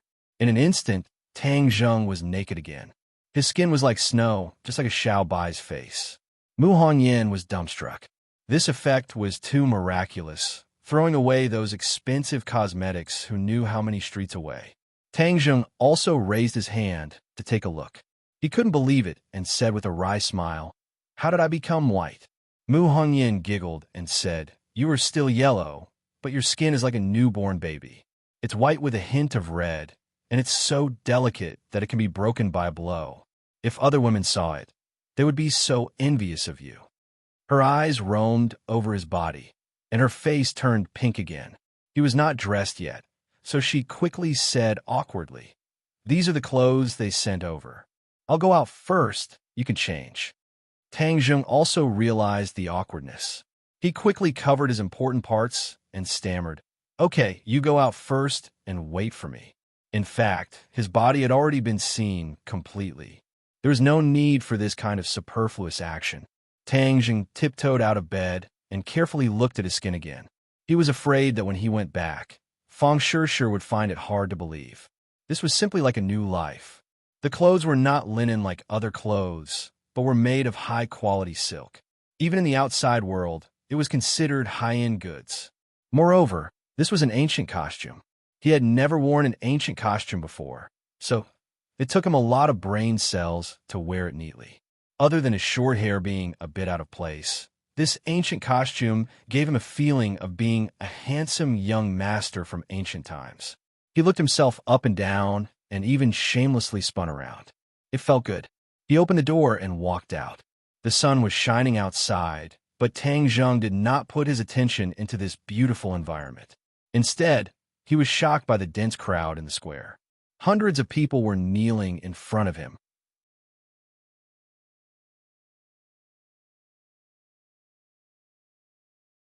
Chapter 222. Even though Tang Zheng's nerves were thick, he was still deeply shocked by this scene, especially when the shamans looked at him with burning gazes. Tang Zheng felt like he was the leader of an evil sect. There were only two people standing at the scene, Tang Zheng and Mu Hongyan. Mu Hongyan had long been stunned. This scene was like a dream. It was too unreal. In her world, she did not have the habit of kneeling down and kowtowing to others. Furthermore, these people were not forced, but were sincere. She looked at Tang Zheng, not knowing how he could be so capable. What was the identity of the witch tribe's envoy to be able to make them submit so willingly? Tang Zheng was startled for a moment before he regained his senses, but he did not know what to say. The elder knelt at the front and said loudly, "The witch tribe welcomes the arrival of the envoy. The witch tribe welcomes the arrival of the envoy." The earth-shattering shouts caused one's heart to tremble. Tang Zheng felt that he should say something, so he coughed dryly. After holding it in for a long time, he only said one sentence, "Everyone, please rise." No one got up because the elder said again, "I implore you, Lord Envoy, to save my witch tribe from the sea of bitterness. I implore you, Lord Envoy, to save my witch tribe from the sea of bitterness." The shouts rang out again. Tang Zheng originally did not care much about the identity of this envoy. He wanted to find an opportunity to leave this place after his injuries were healed. He didn't know if it was because the elder had seen through his thoughts and created such a grand scene, leaving him with no way out. Looking at the men, women, elders, and children in the crowd whose eyes were filled with anticipation, Tang Zheng knew that if he agreed this time, he would have to fulfill his promise. However, those pairs of eyes made it impossible for him to refuse. Moreover, his life was saved by the witch tribe, so he should agree to their request. Thus, he said solemnly, "Everyone respects me as the envoy of the witch tribe. I don't understand what kind of virtue or ability I have to shoulder such a heavy responsibility, but I will definitely do my best to let everyone leave this vast 10,000 huge mountains." "Thank you, Lord Envoy." Waves of gratitude and cheers rang out. Many people had tears streaming down their faces.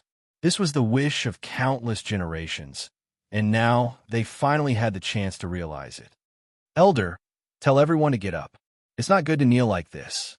Tang Zheng quickly helped the elder up and said in a low voice. The elder was so excited that his hands trembled and his eyes were brimming with tears. He said, "Lord Messenger, you have led the sorcerer tribe out of the sea of suffering. It is our honor to kneel down and worship you." Tang Zheng rolled his eyes. This old fellow was stubborn. He said unhappily, "Didn't you say that I was the envoy?"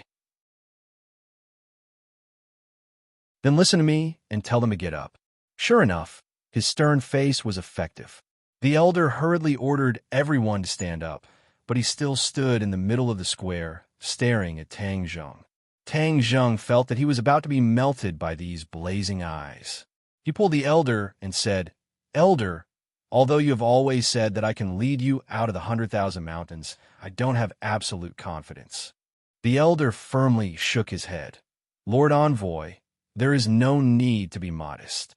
Everything will be clear when you go to the Holy Land tomorrow."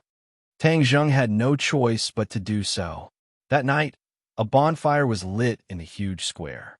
All the clansmen gathered together to celebrate the arrival of the envoy. Tang Zheng and Mu Hongyan were naturally honored guests. They sat at the top while the elders accompanied them by the side. Mu Hongyan looked at the crowd celebrating around the bonfire in the square. She, who was used to seeing big scenes, was deeply shocked by this kind of worship and joy that came from the bottom of her heart. From time to time, she would turn her head to look at Tang Zheng. Under the light of the fire, his cheeks were well-defined, and there was an additional trace of mysterious aura. People couldn't help but want to see what was going on. Mu Hongyan had seen countless successful men, but compared to the current Tang Zheng, they were all lacking in flavor. Even those who were worth billions could not be compared to him. He was like a huge black hole, enough to attract people's attention and hearts.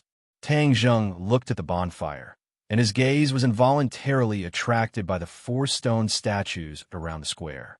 Under the illumination of the fire, these stone statues became even more mysterious. "Elder, I heard that these stone statues are the protectors of the Witch Clan, but they're just stone statues. How can they protect the Witch Clan?" Tang Zheng asked curiously. The elder retracted his gaze and said respectfully, "The legend of the guardian god has been passed down from generation to generation. I do not know too much about the guardian god." Tang Zheng felt that it was a pity that even the elders did not know about the guardian god, so he could not ask any more questions. He changed the question. "The people of the Witch Clan are all very strong. Why is that?" The elder's face revealed a proud expression as he said, "My Witch Clan is born with divine strength, but right now, we are only limited to our strength. Only when the restrictions are removed can my Witch Clan cultivate." Tang Zheng's heart skipped a beat. The people of the Witch Clan were born with divine strength. If they were able to cultivate, their strength would definitely be much stronger than ordinary people. "Sir, the Witch Clan is your most loyal warrior. In the future, we will follow you to fight in the north and south, creating a glory that belongs to you and the Witch Clan." Tang Zheng shook his head. "You have been trapped here for too long. The outside world is already completely different. I'm just an ordinary person outside. There's no way I can talk about fighting in the south and north. No, Lord Envoy is destined to achieve a heaven-shaking feat in the future, and my Witch Clan will be Lord's most loyal warriors, sweeping away all obstacles for Lord," the elder said firmly. Mu Hongyan could not help but be alarmed. This elder's tone was too big. Of course, she was even more interested in Tang Zheng's decision. She did not know what he planned to do in the future with such a powerful force. Roar! Suddenly, a tiger's roar sounded out, and a cage appeared in the plaza.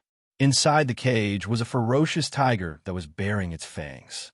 It walked back and forth in the cage, roaring at the people outside, as if it wanted nothing more than to tear open everyone's throats. Mu Hongyan was shocked by the tiger's roar. He looked over and felt the beast nature of the tiger, his heart beating rapidly. This tiger was definitely not a domesticated tiger in the zoo, but a true king of the forest. The elder said with a smile, "In order to celebrate the arrival of Lord Envoy, we have prepared a program." As soon as he finished speaking, a Yuan walked to the front of the main guest seat. The elder pointed at Yuan and said, "Lord Envoy, he is a warrior from my clan. His name is Yi Yuan, and we all call him a Yuan. Tonight, he will perform for Lord Envoy." Hearing that, Yi Yuan proudly raised his head and looked at Tang Zheng with provocation in his eyes. Tang Zheng asked curiously, "What program?" "Sir, you'll know when you see it." The elder purposely acted mysterious and nodded towards Yi Yuan. Yi Yuan turned and walked towards the center of the plaza, towards the cage. Everyone's gaze was attracted by him. The crowd cheered and many people shouted, "Yuan, Yi Yuan, do your best." Yi Yuan walked in front of the cage and opened the door. Whiz! The tiger pounced towards Yi Yuan. The aura of a king that looked down on the world made one's heart palpitate. Yi Yuan stood in front of the cage, as if his neck was about to be bitten off by the tiger. Please recommend.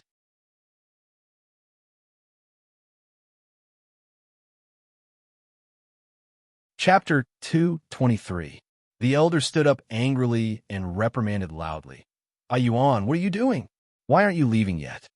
Yi Yuan remained unmoved. He stared straight at Tang Zheng and said, "Everyone says that Lord Envoy's divine abilities are unparalleled, so I want to ask Lord Envoy for advice." "Nonsense! How can you challenge Lord Envoy?" the elder said. Yi Yuan turned a deaf ear to him and continued to stare at Tang Zheng. Tang Zheng secretly sighed. Although he was now the witch clan's envoy in name, there were probably a lot of people like Yi Yuan who were unconvinced in their hearts. Since he was determined to subdue this power, then of course he had to show his strength. Tang Zheng stood up and said, "I accept your challenge." The elder said, "Lord Envoy, Ah Yuan is too young. He is not sensible." Tang Zheng waved his hand, indicating for him to stop, and said, "Since he wants to challenge me, of course I will accept. However, you have just experienced a great battle. Shouldn't you rest first?" "No need. This little battle is nothing at all." Yi Yuan vowed. Tang Zheng laughed, walked to the center of the plaza, and faced Yi Yuan. "As long as you defeat me, I will willingly submit to you, be your warrior for life, and charge in a battle for you." Yi Yuan was resolute and decisive. "All right, remember your words. Do it." Yi Yuan's movements were very fast, and in the blink of an eye, his huge fist had already arrived in front of Tang Zheng, and the air was suddenly compressed by the several hundred kilograms of power, producing a muffled sound. Tang Zheng did not move at all. He punched out. His movements were not fast, but before Yi Yuan's fist hit his face, he protected his face. Bang! As the two fists collided, the two of them took a few steps back at the same time. Then, they heard Yi Yuan roar, and with a whoosh, he arrived in front of Tang Zheng again. His fist techniques were very simple. They were all straight punches, using the shortest path to attack his opponent. He definitely did not waste any more energy. This was the essence of his fist techniques. Those fancy fist techniques looked good, but their power could not be compared to this most direct fist technique. Yi Yuan's fist techniques were tempered from fighting ferocious beasts time and time again, and were filled with an indomitable, killing intent. Tang Zheng also gained inspiration from his opponent's fist techniques. He abandoned all unnecessary movements and used the most direct collision. Thus, in the center of the plaza, the two of them punched each other again and again. Their fists struck flesh, and the air spread out in all directions. The muffled sounds were like war drums, causing everyone's blood to boil. Tang Zheng was extremely satisfied, as he had never tried this kind of pure strength confrontation before.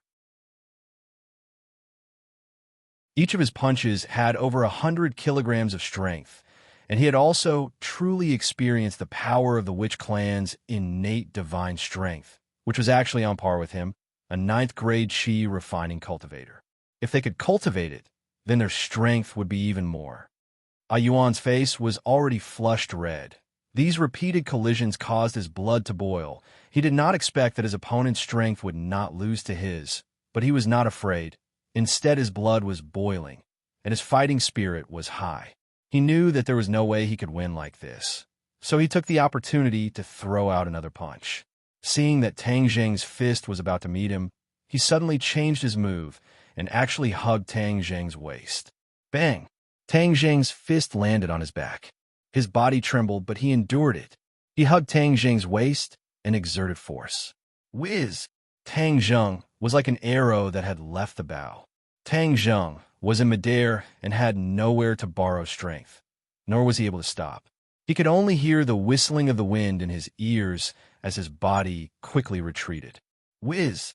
Another figure rushed out at an extremely fast speed. With a tap of his foot, he soared into the air and punched out with both fists, attacking Tang Zheng. Tang Zheng was in midair. He could only subconsciously punch out, but there was no place to borrow strength, so his strength was obviously not as strong as before. Therefore, with two muffled sounds, Tang Zheng flew backwards even faster and fiercely smashed into the stone statue at the side of the plaza. Tang Zheng felt that his back was about to fall apart. The impact this time was really not good. This Yuan was really not simple. Seeing that he was about to fall, he grabbed the protrusion of the stone statue and flipped his body to stand in the palm of the stone statue. The stone statue raised one hand, and Tang Zheng just happened to land in its palm, looking down at Yi Yuan from above. Plop! With the sound of knees touching the ground, the shamans all knelt down towards Tang Zheng. The stone statue was their guardian, and they had been taught since they were young not to be disrespectful to the guardian. As a result, no one had ever dared to climb onto the guardian god's body. However, by chance, Tang Zheng stood in the hands of the guardian god. That condescending look added a sense of mystery to his body, causing people to involuntarily feel a sense of reverence, as if he was their guardian god. Tang Zheng seemed to understand their mentality. He jumped down and dived towards Yi Yuan. Yi Yuan, who was kneeling on the ground, suddenly raised his head and soared into the air. Bang! This time, Tang Zheng did not fly out, but punched Yi Yuan in the chest. Yi Yuan's face turned red. He almost could not catch his breath, and quickly threw out a punch as well. However, this punch was caught by Tang Zheng's big hand, and a force of over 100 kilograms was transmitted to Tang Zheng's arm, causing his bones to crackle, as if they were about to break. Tang Zheng endured the pain. His diving momentum did not decrease, and smashed onto the hard ground of the plaza with Yi Yuan. Bang, bang, bang. Tang Zheng's fist was like a storm as it landed on Yi Yuan's body. Yi Yuan wanted to resist, but every punch of Tang Zheng's was faster than him, causing him to be unable to resist. In the end, he could only take a beating. However, his physique was strong. Even though he had taken so many punches, it was not fatal. Bang! With another punch, Yi Yuan spat out a mouthful of blood, and Tang Zheng finally stopped. Tang Zheng stood up and floated backwards. Seeing Yi Yuan stagger to his feet, he wiped the blood from the corner of his mouth and looked at Tang Zheng with mixed feelings. He had always refused to accept Tang Zheng, but this battle made him realize that he was far from being a match for Tang Zheng. The people of the Witch clan worshipped the strong, and Yi Yuan, who had been roaming around the 10,000 huge mountains since he was young, worshipped the strong even more. Since Tang Zheng had displayed his powerful strength and was also the Lord Envoy, he no longer had any thoughts of resisting. He was sincerely convinced and said with a sonorous voice, "Lord Envoy, from today onwards, I, Yi Yuan, will be your warrior, and I will not change my mind until I die." Tang Zheng patted his shoulder and said, "All right, I believe that in the future, you will become one of my most powerful warriors." Definitely. Yi Yuan clenched his teeth, full of confidence. The applause was thunderous, and the cheers were earth-shattering. The elder walked over, looked at Yi Yuan with gratification, and said, "Now you know how powerful Lord Envoy is, right? In the future, you cannot offend Lord Envoy anymore." "Yes," Yi Yuan will remember. Mu Hongyan was dumbstruck. Her mind was still recalling the intense battle just now. The feeling of her fists hitting her flesh caused her heart to beat faster. Although the Long family was also a martial arts family, she had never had the chance to see such an intense confrontation with her own eyes. She had placed more of her energy on business. This time, she experienced even more how powerful Tang Zheng was. Tang Zheng was no longer embarrassed to share a bed with Mu Hongyan. The Witch clan had prepared the best room for him to stay in. After daybreak, after breakfast, Tang Zheng welcomed the elders and Yi Yuan. Today, they were going to the sacred grounds to search for a way to break the restrictions. "I'm ready. Let's go." Tang Zheng stood up and said while holding onto the War Soul sword. The elder nodded and said, "The sacred grounds is still a distance away, so today, only Yuan and I will accompany Lord Envoy." When the few of them went out, they found Mu Hongyan standing at the door next door, staring straight at him, wanting to say something but hesitating. "What's the matter?" Mu Hongyan took a deep breath, feeling rather nervous. In the past, even when facing anyone, she did not feel this way, but now that she was facing Tang Zheng, she could not help but feel this way. "Can I go with you?" She gradually became interested in this mysterious witch clan. In fact, a strong woman like her had an adventurous spirit in her bones. This kind of adventurous spirit used to be displayed in the business world, but now that she had come to this vast 10,000 huge mountains, her adventurous spirit had merged with this piece of land. Moreover, she did not want to leave Tangzheng. Although no one here would hurt her, she had subconsciously developed a kind of attachment to Tangzheng. Tangzheng turned his head to look at the elders. At the elders' meeting, he nodded and said, "Sure, we can protect her."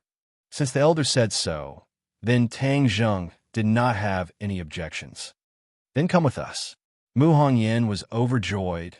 The corner of her mouth curved up, looking extremely flirtatious. For tall horses stood quietly in the square. Among them, the tallest white horse was particularly eye-catching. This horse's hair was pure white, without a trace of impurities. The horse's head was raised high, and it was rebellious. The elder explained, "We will be able to ride faster. We should be able to reach the sacred grounds by noon." "I don't know how to ride a horse." Tang Zheng and Mu Hongyan said at the same time that the people in the city were used to traveling by car. So how could they know how to ride a horse? The elder obviously did not expect this, but he did not mind. Riding a horse is very simple. I believe that Lord Envoy will know it once he sees it. With that said, Yi Yuan skillfully mounted the horse and demonstrated. "This heavenly horse is your mount, sir." The elder pointed at the tall, white horse and said, "Heavenly horse?" "Yes, the heavenly horse is one of the most precious mounts in the world. Our witch clan raised a few in the past, but until now, there is only this one. Only the heavenly horse is worthy of your esteemed status, sir."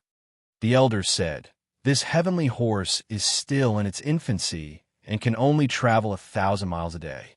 When it reaches adulthood in the future, it will be able to travel freely and fight together with you, sir."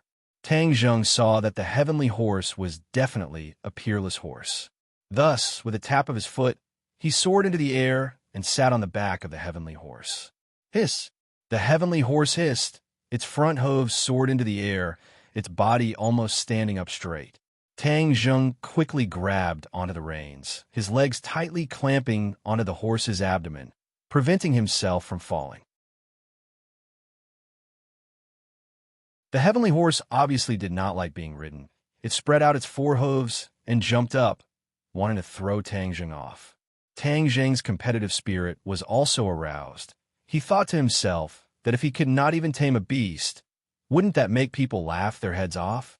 Thus, he clamped his legs tightly and hugged the horse's head with both hands, preventing it from moving. The huge force caused the heavenly horse to feel pain, and it kept screaming, but its cries became weaker and weaker until it finally quieted down. Only then did Tang Zheng release his hands and legs. "Congratulations, sir, for subduing the heavenly horse," the elder said. Mu Hongyan was also incomparably excited. Although she did not know how to ride a horse, she was still a rich person after all. She had seen many people who raised horses and loved them, and those horses could not be compared to the heavenly horse at all. The elder also jumped on his own seat. Only Mu Hongyan did not dare to get on the horse. She did not have Tang Zheng's skills, so it would not be good if she fell down with a bloody nose and a swollen face. Tang Zheng saw through her thoughts and extended his hand. "If you don't mind, then sit with me." Mu Hongyan was secretly delighted. He reached out and grabbed Tang Zheng's hand, then felt himself flying up and landing steadily on the horse's back. She was in front, Tang Zheng was behind, and Tang Zheng was holding onto the reins with both hands, protecting her in his embrace.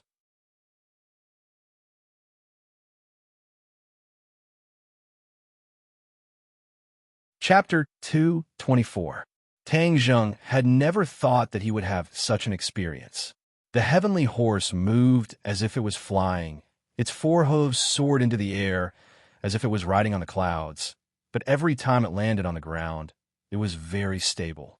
Tang Zheng and Mu Hongyan did not feel any bumps at all. Book group, this is even more comfortable than a car. Mu Hongyan leaned into his embrace. Previously, she was a little embarrassed, but as she gradually became more familiar with him, the awkwardness disappeared. This is the real convertible sports car, Tang Zheng joked. Mu Hongyan covered her mouth and chuckled, but her eyes were exceptionally bright. The feeling that she had never experienced before made her feel extremely novel.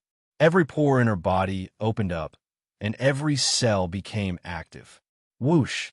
Suddenly, Tang Zheng, who was running at the front, pulled on the reins, and the horse immediately stopped.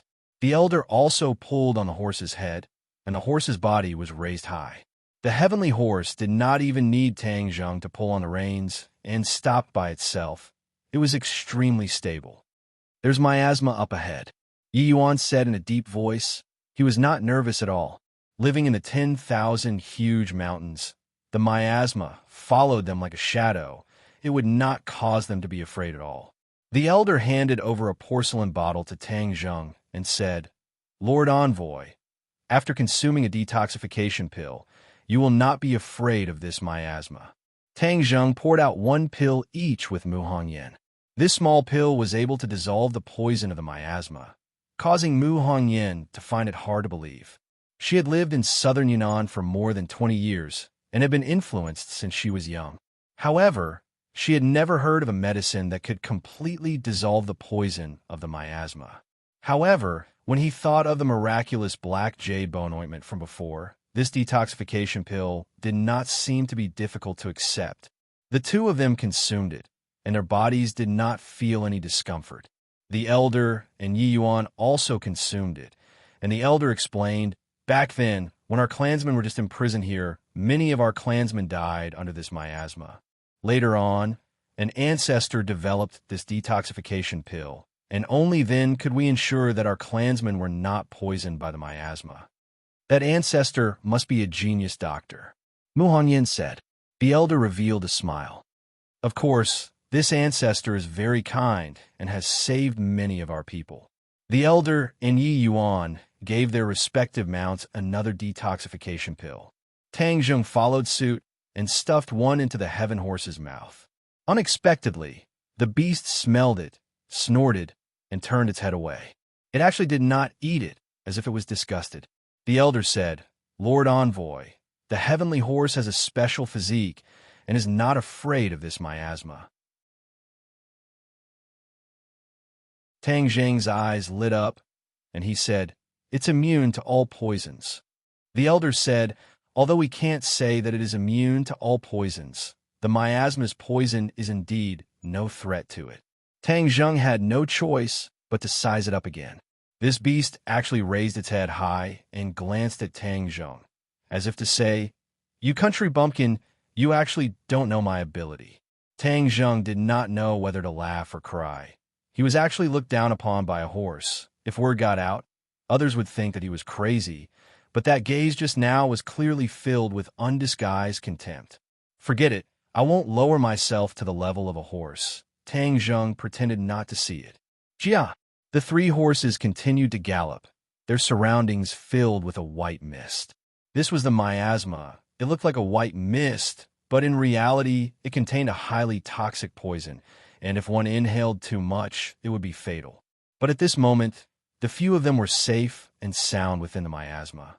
It was truly miraculous. Above their heads were towering trees that covered the sky and the sun. Only sporadic rays of sunlight shone through the gaps. Only the sound of horse hooves stepping on the ground could be heard in the forest. After advancing for a long time, the miasma disappeared. The few of them stopped again, because in front of them was a large swamp that ate people without spitting out bones. The swamp is even more troublesome than the miasma. The elder frowned and said in disgust, "No matter if it is a human or a beast, as long as they fall into the swamp, most of them will not survive." Back then, Lord Envoy was able to hold on because he had a magic treasure protecting him. Tang Zheng understood, but Mu Hongyan could not help but look at the War Soul sword on his waist. This unassuming black sword was actually a magic treasure. Then how do we get there? Tang Zheng asked. Master, please be patient. Of course we have a way. The elder gestured to Yi Yuan, who immediately came to the edge of the swamp and jumped towards a pile of weeds. Mu Hongyan opened his eyes wide in shock. That was a swamp? If he jumped down, he would not be able to survive. However, Tang Zheng was not worried at all. Sure enough, Yi Yuan jumped into the weeds and did not sink. A long bamboo pole appeared in his hand, and with a push, a huge wooden raft slid over. We'll use this to cross this swamp. The elder skillfully led his mount onto the wooden raft. The wooden raft was big enough to accommodate 3 horses and 4 people. As the few of them boarded the raft, Mu Hongyan was obviously a little afraid. He stood closely beside Tang Zheng, as if he was afraid that he would fall. Tang Zheng comforted her. Don't be afraid. Mu Hongyan forced out a smile, but his face was a little pale. It was obvious that he was still afraid, but he did not dare to openly grab onto Tang Zheng, so he could only try his best to get close to him. There was a stench in the swamp, and there were also the corpses of wild beasts that had not completely rotted. It was a little creepy. Tang Zheng, the elder, and Tang Zheng's expressions remained the same. Only Mu Hongyan covered his mouth as he got closer and closer to Tang Zheng.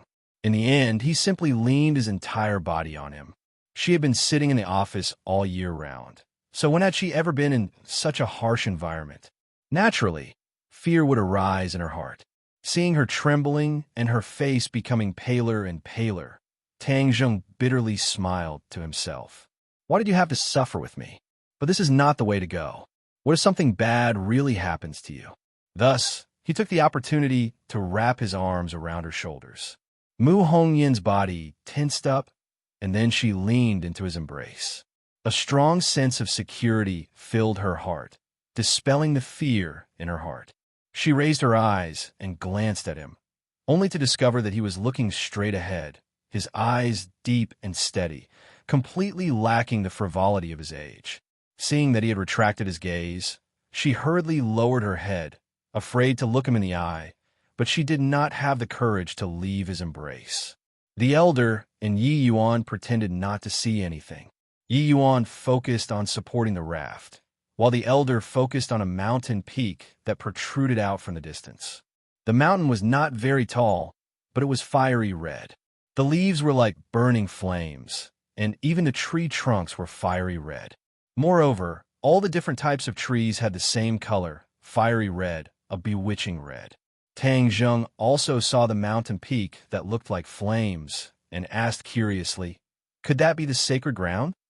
The elder retracted his gaze and nodded.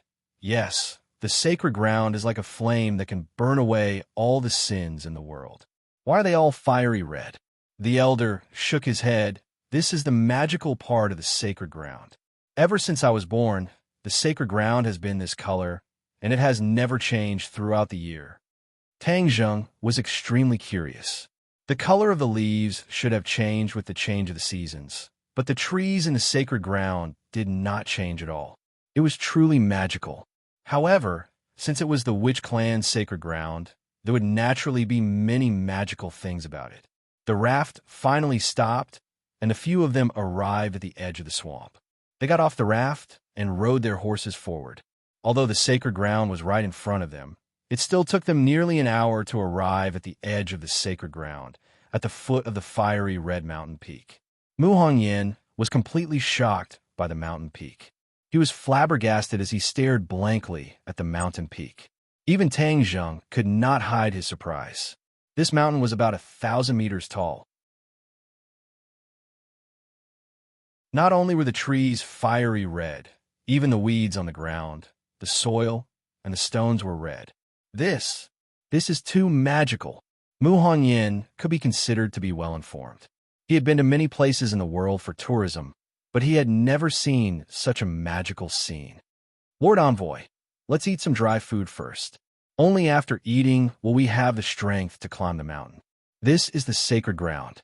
We can't ride horses, we can only walk. This is our respect for the sacred ground," the elders said solemnly. After the few of them had lunch, they led their horses up the mountain. The mountain was not steep, and, after a while, they finally reached the top of the mountain.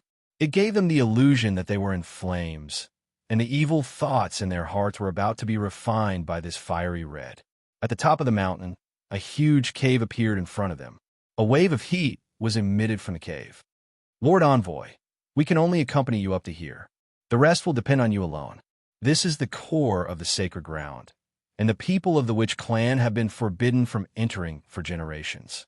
Only you, sir, have the privilege to enter," the elders said solemnly. Tang Zheng asked in confusion.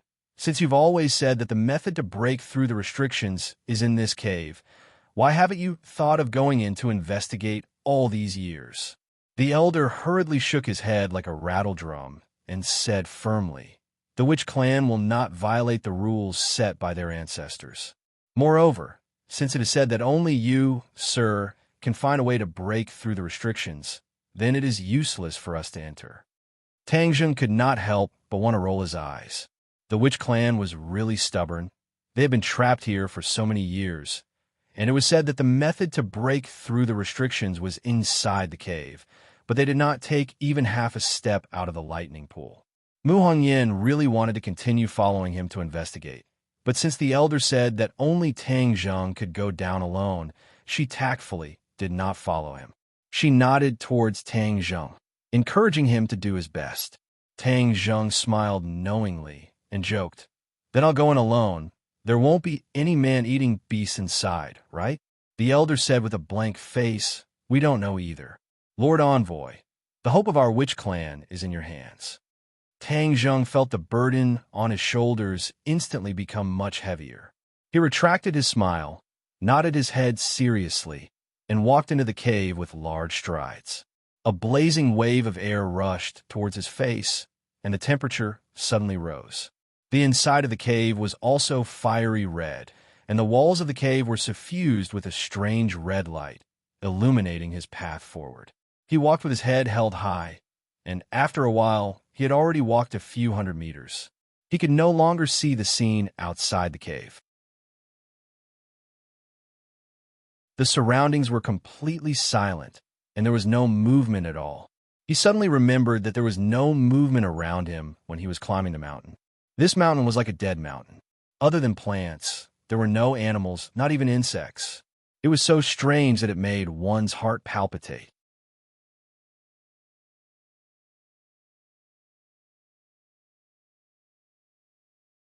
Chapter 225.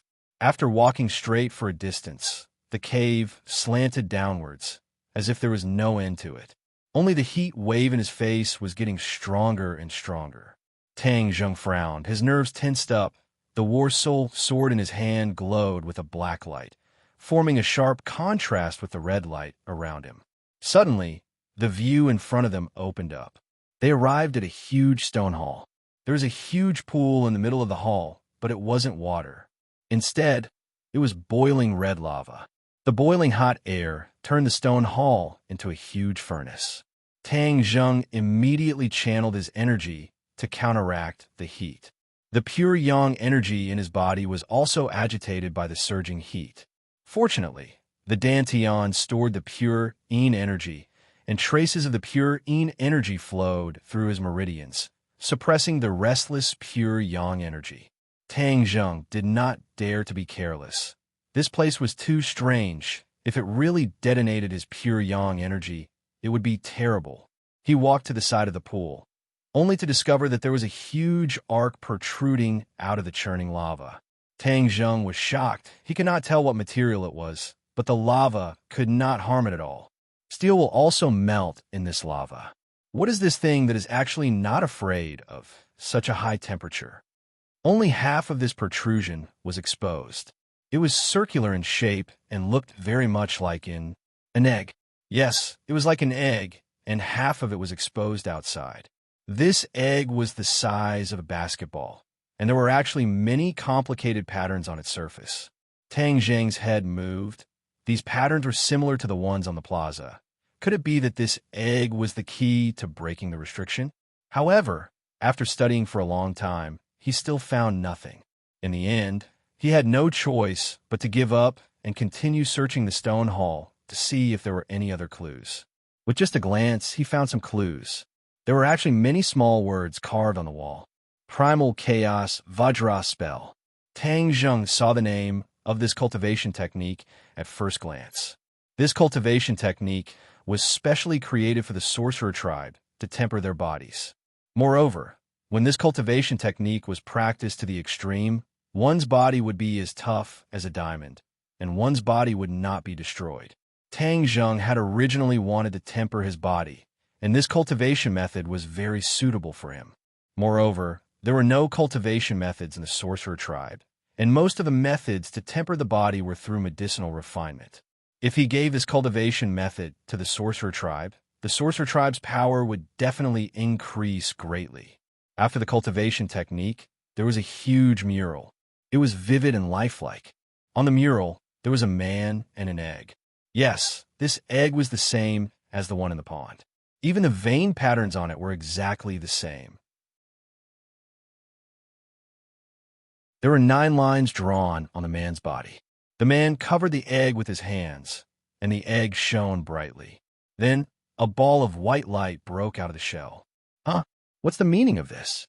What is this white light? Tang Zheng stared straight at the egg, then looked at the picture for a while, as if deep in thought. Could it be that I have to follow the method of the person in the picture? There are 9 lines in this person's body. Could it be that they symbolize the 9 main meridians? Tang Zheng could not think of a better way, and the elder had solemnly said that only he could break the restriction, so he could only give it a try. However, the egg was in the middle of the pool, and even if he wanted to follow the instructions on the mural, he could not reach it. What should he do? Suddenly, his gaze fell on the War Soul Sword. With a thought, he hurriedly channeled his energy to protect the War Soul Sword. Then, he slowly inserted the War Soul Sword into the magma. Gulp! Fiery red bubbles appeared around the War Soul Sword. The War Soul Sword immediately glowed with a black light, but it was not damaged at all. Tang Zheng was overjoyed. The War Soul Sword had a large amount of yin qi, so it was obvious that it could withstand the rolling magma. Tang Zheng pointed his foot, holding the sword with one hand. He soared into the air and rushed towards the egg. Seeing that he was about to fall into the magma, he suddenly made his move. The War Soul Sword pointed at the magma, and with the help of the rebound force, his body soared into the air and finally arrived above the egg. He hurriedly inserted the War Soul Sword into his waist and landed upside down. His hands covered the egg, as this was the only way to achieve the appearance shown in the mural. The moment his hand touched the egg, a red light shone, and the mysterious patterns on the egg also glowed. A huge suction force drilled out from the egg, and the innate qi in his body surged and was sucked into the egg. Tang Zheng turned pale with fright. He wanted to withdraw his hand, but it was too late. The suction force was too terrifying, and it was not something he could resist. Holy shit, what's going on? This egg seems to have some sort of star-sucking ability. It can actually absorb my Zhen qi. Tang Zheng had never heard of such a situation before. His expression changed greatly. Was it going to be sucked dry? Hiss, hiss, suddenly, a surge of blazing energy flowed from the egg into his body. His entire body felt like it was boiling. The pure yang energy had finally been activated. He let out a blood-curdling scream as his entire body felt like it was on fire. The agitated, pure yang energy seemed to want to break through his meridians. At this time, the accumulated pure yin energy began to move. Tang Zheng hurriedly circulated his energy, and the pure yin energy and the pure yang energy were neutralized. Only then did his pain slightly subside. He was sweating profusely as he stared at the egg. He discovered that the patterns on the egg were spinning rapidly, and the red light was gradually dissipating. Bang! A powerful force came from the egg, and he was sent flying. He flew across the pond and landed on the ground, staggering. Tang Zheng found that his body was empty. His Zhen Qi had been sucked dry. Holy shit, this egg is a bottomless pit. Tang Zheng wanted to cry, but had no tears. Fortunately, his body did not suffer any major damage. Hey, how did the pure yang energy increase so much? Tang Zheng could clearly feel the surging power of the pure yang energy. This must be the heat from the egg transforming into pure yang energy. Tang Zheng wanted to cry, but had no tears. He originally wanted to suppress the pure yang energy. Now that the pure yang energy was increasing, he felt his body temperature increase a little. Moreover, there was not much pure yin energy left in his dantian. He did not have time to sigh at the changes in his body. He stared at the egg from afar. Didn't the murals say that the egg would crack? Then a white light would rise. But after waiting for a long time, the egg did not have the slightest reaction. What's going on? Did I not absorb enough Zhen Qi? Tang Zheng seemed to be deep in thought, but I don't have any more Zhen Qi in my body, so it's useless to stay here. Why don't I go back and ask the elders first? Returning the way he came, his speed was much slower. After all, there was no more Zhen Qi in his body.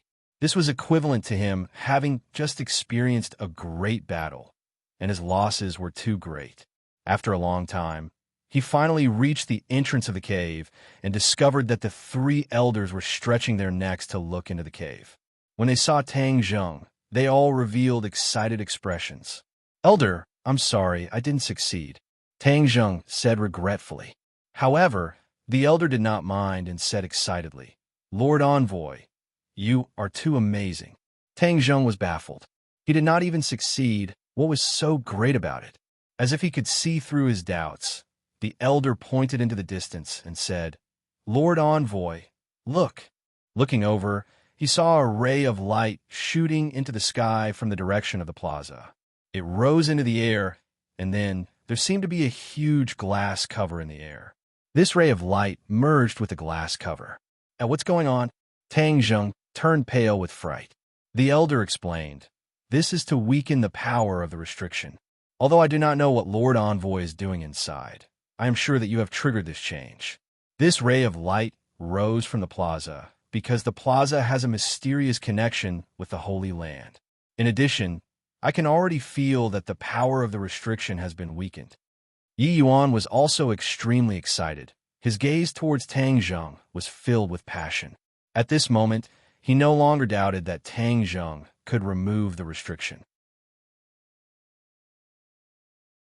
Mu Hongyan's eyes were also filled with splendor. This series of events had exceeded her imagination, especially that ray of light that soared into the sky. It was like a scene from a myth.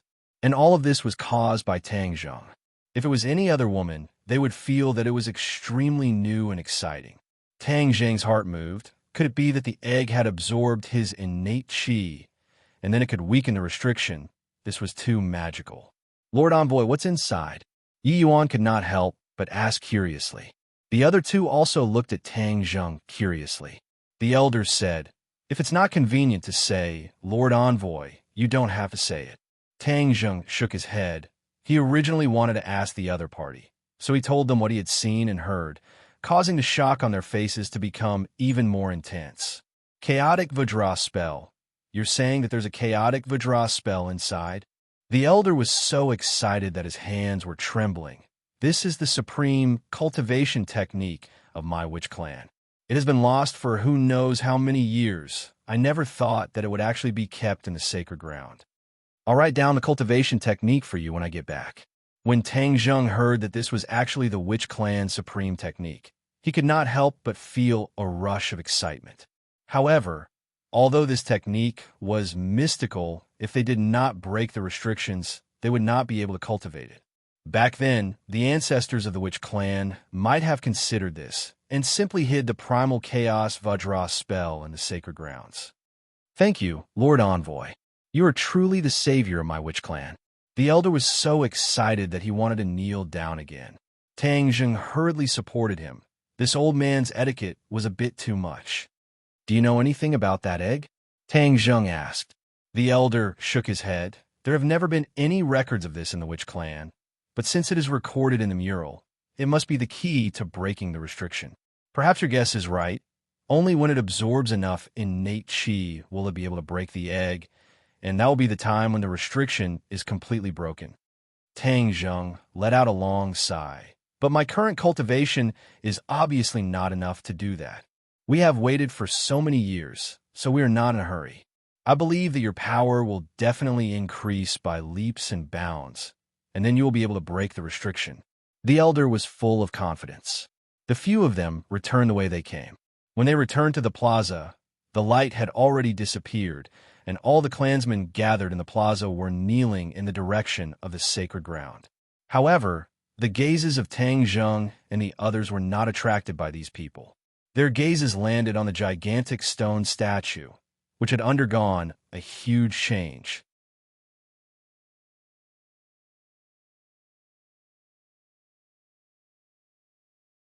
Chapter 226. The gigantic stone statue was no longer in its original position. Furthermore, the postures of each stone statue were different as well. Sogu 360, So-So, quick update, no ads coming soon. The stone statue moved. How could such a gigantic stone statue move? When the witch clansmen saw that they had returned, they all started to talk at once. It turned out that when the ray of light shot into the sky, the 4 stone statues seemed to have come to life and started to move, changing into their current positions and postures. Tang Zheng was dumbstruck. He had originally thought that the stone statue was a dead object, but now he knew that it could actually move. Stones also have life. Tang Zheng felt that his brain could not process what was going on. However, the elders said excitedly, "The guardian god has appeared. This shows that the restriction is about to be broken." When everyone heard this, they were so excited that they could not control themselves. They all looked at Tang Zheng eagerly. However, Tang Zheng's expression was not as optimistic as theirs. That egg was a bottomless pit. He did not know how much innate chi he would need to fill it up, so he did not have absolute confidence when he would be able to break the restriction. Furthermore, he and Mu Hongyan had fallen off the cliff for so many days, and his family must be very anxious, so he had to hurry back as soon as possible and come back here in the future. Shua. When Tang Zheng finished transcribing the chaotic Vajra spell and told the elder about his decision, the elder's expression obviously darkened as he asked nervously, "Sir Envoy, when will you be back after you leave? Since there was still a month or 2 before the summer vacation, why not take this opportunity to settle the matter of the witch clan?" Although he did not find Mu Hongyan's husband's magic treasure, the matter of the witch clan was still a huge discovery. Furthermore, the spirit energy here was abundant. Wouldn't it be better to bring Shur here to cultivate? Elder, you don't have to worry. Wait for me to go back and take care of some personal matters, then we will come back. At that time, we will focus on breaking the restrictions for the witch clan. The elder felt a little regretful, but he did not stop him. He nodded and said, "Then our witch clan will wait for Lord Envoy to return." After a night of silence, both Tang Zheng and Mu Hongyan were a little excited. They woke up at dawn, and the elders and Yi Yuan were waiting outside the door. "Lord Envoy, a Yuan will bring you away." Tang Zheng nodded. Both parties bid each other farewell and left on their horses, passing through layers of miasma and swamps. The 3 of them arrived at the edge of the 100,000 mountains when it was dark. Yi Yuan stopped, looked at Tang Zheng, and said, "Lord Envoy, our entire clan is waiting for you to return and bring us out of this place. Don't worry, I'll be back as soon as possible." Tang Zheng promised. Both parties waved goodbye. Tang Zheng and Mu Hongyan rode on the heavenly horse and left the vast mountain. Mu Hongyan looked back. This period of time was like a dream, making people feel that it was so unreal. Tang Zheng, the witch clan is really pitiful. They have been trapped in the mountains for generations. You must help them leave this place. Mu Hongyan said emotionally. Tang Zheng said, "Of course I will bring them out of this place, but this time when we go back, we must not let anyone else know about the existence of the witch clan." Mu Hongyan's heart skipped a beat. The witch clan was too mysterious, If the outside world found out, it would definitely cause a huge uproar and bring disaster to the Witch Clan. I understand. The Witch Clan saved me, so of course I will thank for them. Mu Hongyan agreed. The two of them compared their statements again and found a set of excuses. They said that both sides were saved by the dense branches that covered the sky, but they lost their way in the forest and spent so many days to walk out of the vast mountains. Of course, the heavenly horse was the wild horse they found by chance in the mountains. Who do you think is the one who tried to assassinate us this time? Is the target you or me? Tang Zheng asked curiously. Mu Hongyan was silent. She had thought about this question many times in the past few days. She had an illustrious identity and had been assassinated before, but this was the first time in Dianan. After all, this was the Long family's headquarters, and no one would dare to make a move against her. Tang Zheng originally suspected that it was the assassins of the martial sect, but those assassins were obviously too weak. They were definitely not from a martial sect, and this was not the style of the martial sect, so he also denied it. No matter how much the two of them guessed, they would never have thought that all of this was arranged by Long Tingyu. Outside the mountain was a large suburb of the city. The night wind blew, and the two of them galloped. Mu Hongyan could not help but feel a sense of transmigration. He subconsciously opened his hands and embraced the night wind that blew against his face. At this moment, although it was already late, there were still a few residents in the suburbs. When they saw a man and a woman galloping on their horses, they could not help but wonder if their eyes were playing tricks on them. The sound of horse hooves faded into the distance, leaving behind an unforgettable scene for these people. In the darkness of the night, the heavenly horse could actually distinguish the road. Its four hooves flew as it dashed towards the lights of the city in the distance. More than an hour later, they arrived at the edge of the city. The brilliant lights illuminated the road ahead and completely exposed their tracks. The heavenly horse raised its head high and looked at the unfamiliar city. The unfamiliar scene made it faintly excited. It screamed and ran away. Immediately, a shocking scene was born. On the wide road, a tall white horse carried a man and a woman. The man was handsome, and the woman was beautiful as they galloped forward. There were many cars on the road. When the owner of the car saw this scene, he could not help but be surprised. Who was it that came out to walk their horses in the middle of the night? Moreover, this horse, it was really handsome and extraordinary. Even an outsider could tell that it was a real good horse. Whiz! The heavenly horse was like a gust of wind as it shuttled through the traffic. It even lowered its head to look at the cars beside it. It seemed to treat these iron shells as opponents as it quickly overtook one car after another. The owner of the car was stunned. Could it be that the horse wanted a race with the car? Some of the owners had already increased the throttle to keep pace with the heavenly horse. The heavenly horse was infuriated by such a provocative action. It raised its front hooves high and almost stood up with the two people on its back. Mu Hongyan cried out in alarm and leaned tightly into Tang Zheng's embrace. However, Tang Zheng could sense the intentions of this beast, so it was fine. Since the elder had praised the heavenly horse so much, then he might as well experience its speed today. What was the speed of an arrow leaving the bow? The heavenly horse's speed was the best explanation. It kicked backwards, and the tall horse's body soared into the air. It was as if it was riding on the clouds, and it actually jumped over a moving car. It steadily landed on the ground, scaring the owner so much that he hurriedly braked. The heavenly horse neighed proudly. Its speed was extremely fast, and in the blink of an eye, it had left a few cars behind and was far ahead. Woo! Suddenly, the roar of an engine rang out. A sports car rushed out and arrived beside the heavenly horse. It was obvious that it wanted to compete with the heavenly horse.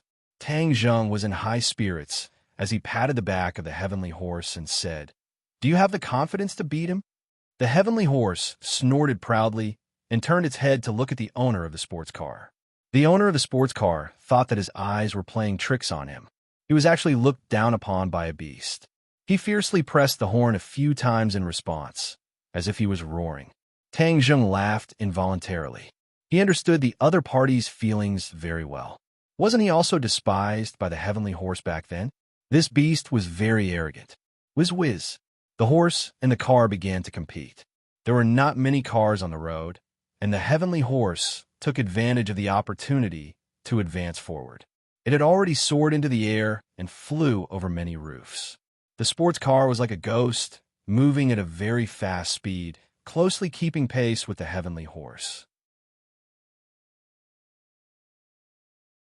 This scene caused all the car owners on the road to be dumbstruck.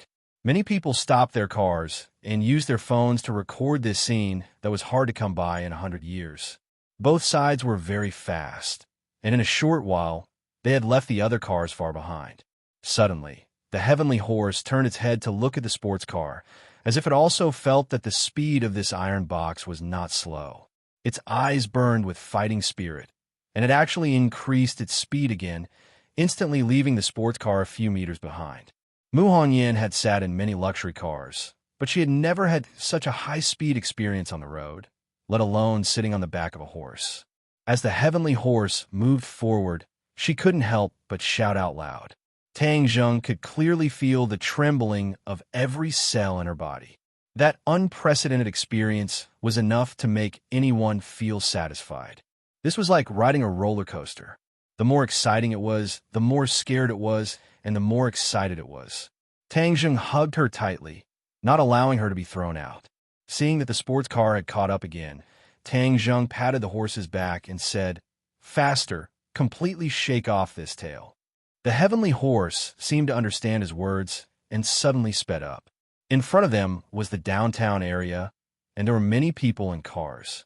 When many people saw a tall white horse rushing over, they subconsciously dodged. In fact, there was no need for them to dodge at all. The heavenly horse accurately controlled the landing point and would not hurt anyone. The speed of the sports car obviously slowed down. There was no other way. There were too many cars.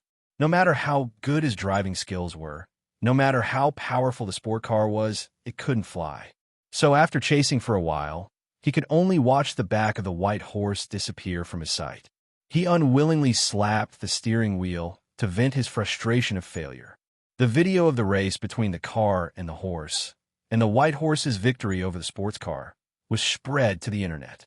Many people were shocked by the white horse's heroic appearance, and even more people participated in the discussion about who exactly the man and woman sitting on the horse were to actually have such a BMW. Many young girls stared blankly at the back of Tang Zheng. The woman sitting in his embrace was too happy. It was simply like a dream fairy tale. What was Prince Charming? This was Prince Charming. At that moment, Tang Zheng did not know that he had a name on the internet, Prince Charming. He had become the dream lover of many girls, and many girls even asked their boyfriends to ride a tall white horse to propose to them before they were willing to marry him. Tang Zheng did not know that his unintentional actions had actually added so much burden to the male compatriots of the world. Fortunately, the heavenly horse was too fast, and there was only a blurry back view in those videos. It was impossible to see his face clearly, otherwise he would have become the public enemy of the male compatriots wherever he went. Tang Zheng was not in the mood to pay attention to all of this, because they had already returned to the lakeside villa, but Feng Shishir was not here. It was said that she had been picked up by someone.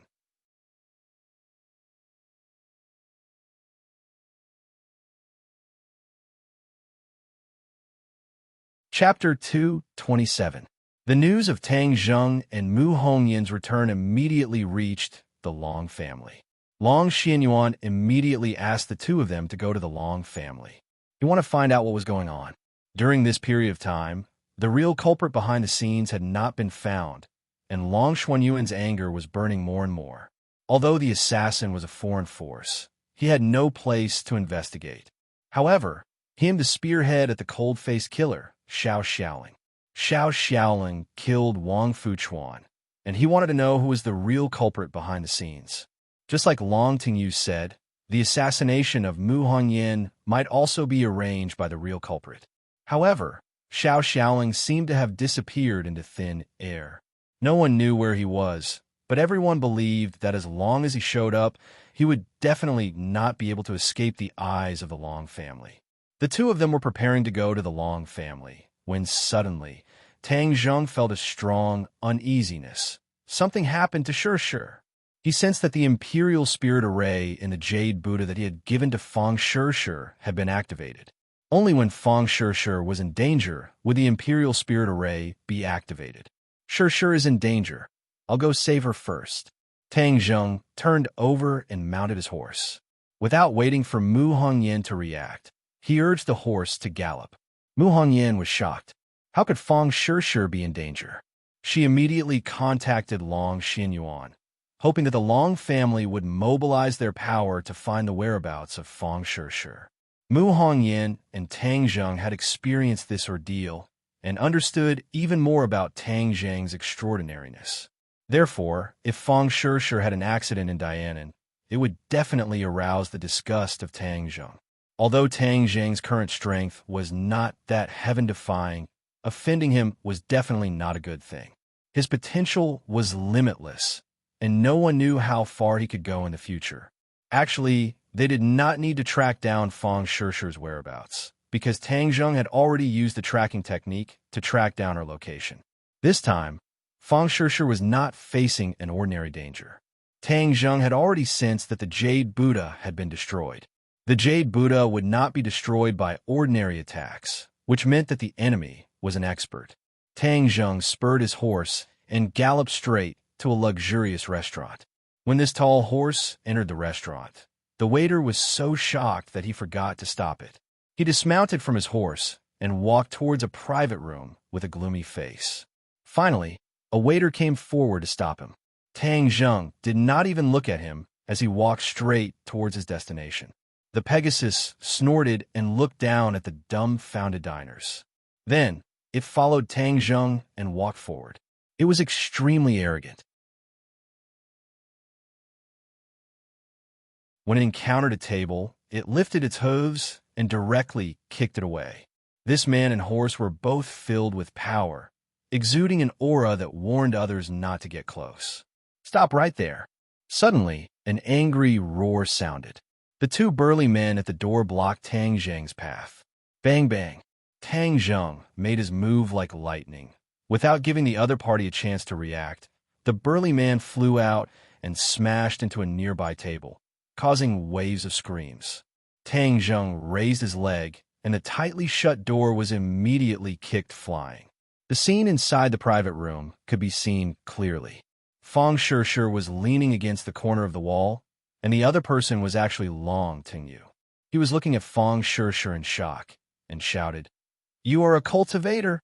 When the two of them heard the commotion at the door, they turned their heads at the same time. When they saw the person at the door clearly, they cried out in alarm at the same time. Tang Zheng. Fang Shir opened his eyes wide in disbelief and stared at Tang Zheng in a daze. These days were the most difficult time of her life, but she firmly believed that Tang Zheng would not leave her like this. Therefore, even if everyone else thought that Tang Zheng had no chance of survival, and evenly Xiao Dian, who was very interested in Tang Zheng, left without saying goodbye, she still chose to stay in Dianan, hoping that one day he would come back to find her. At this moment, Tang Zheng appeared in front of her alive, which made her both surprised and happy. Her insistence was right, and he really came back safe and sound.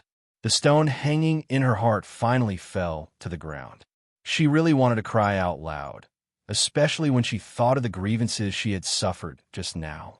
Previously, Long Tingyu had sent someone to inform her that there was news of Tang Zheng, so she couldn't wait to come here. She didn't expect that this was all a scam, and Long Tingyu had finally revealed his true colors. He actually wanted to take advantage of her. Long Tingyu could be said to be the crown prince of Dianan. The woman he had taken a fancy to had never escaped from his grasp, except for Mu Hongyan. This time, he had specially tricked Fang Shir to come here. Firstly, it was to take revenge on Tang Zheng, and secondly, it was because Fang Shir was indeed beautiful enough. He didn't even go directly to the hotel. Instead, he had someone bring him to this luxurious restaurant. Long Tingyu was a person who liked sentiment. He had originally planned to take her to the hotel after eating, but he didn't expect Fang Shir to be so smart. She repeatedly asked about Tang Zheng's whereabouts, and seeing that the other party had been perfunctory, she knew that something was wrong. She immediately got up and left. But how could Long Tingyu let the cooked duck fly away? Thus, he simply revealed his true detestable face and planned to directly deal with Fang Shishir in the private room. Fang Shishir's reaction was very intense, but Long Tingyu was, after all, an 8th-grade body refining realm cultivator, much stronger than Fang Shishir. After a while, he activated the spirit controlling array in the Jade Buddha, and because his attack was too powerful, the Jade Buddha directly shattered into a few pieces. Long Tingyu's anger grew even stronger. He had even sent people to kill Tang Zheng. Could it be that he couldn't even deal with a woman of his? Thus, he immediately launched an attack. Fang Shishir was not his match and was surrounded by danger. In the end, he had no choice but to use the body-securing technique. This time, she didn't even let the other party get close to her before using the body-securing technique. This time, Long Tingyu finally discovered some clues. When Tang Zheng kicked the door in, he just happened to hear Long Tingyu say, "You are a cultivator." Tang Zheng's nerves instantly tensed up. Shishir's identity as a cultivator had been exposed. His eyes immediately burst out with a terrifying cold light, filled with killing intent. Long Tingyu looked at Tang Zheng in disbelief and said, "Why aren't you dead?" "Of course I won't die. If you dare to have any ideas about my girlfriend, then today will be the day you die," Tang Zheng said while gnashing his teeth. Long Tingyu gradually calmed down from his initial shock and said disdainfully, "My death? You were lucky last time, but this time you came to provoke me again. It should be your death. Furthermore, your girlfriend is a cultivator." Haha, this is a huge secret.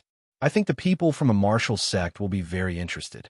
Even if I don't kill you, it will be difficult for you to escape the pursuit of the martial sect in the future. Obviously, Long Tingyu knew a lot about this, even more than Yi Tianlei. "As long as I kill you, no one will know our identities," Tang Zheng said. Long Tingyu rolled his eyes and said, "So that's how it is. Not only is she a cultivator, you are also a cultivator. No wonder you have such strength at such a young age. But it's too late for you to know now." Tang Zheng had already made up his mind to kill. Before he finished speaking, he immediately pounced forward, the war soul sword glowing with a black light, thrusting towards Long Tingyu's chest. Long Tingyu turned pale with fright. This time, Tang Zheng did not hide his identity as a cultivator. The flying immortal from Heaven Sword technique was extremely sharp, and with just one move, he had forced Long Tingyu into a corner. Long Tingyu resisted in a sorry state, but it was like a mantis trying to stop a carriage. Puff! The war soul sword directly pierced into his stomach, and with a lift, he was sent flying to the door. Please recommend.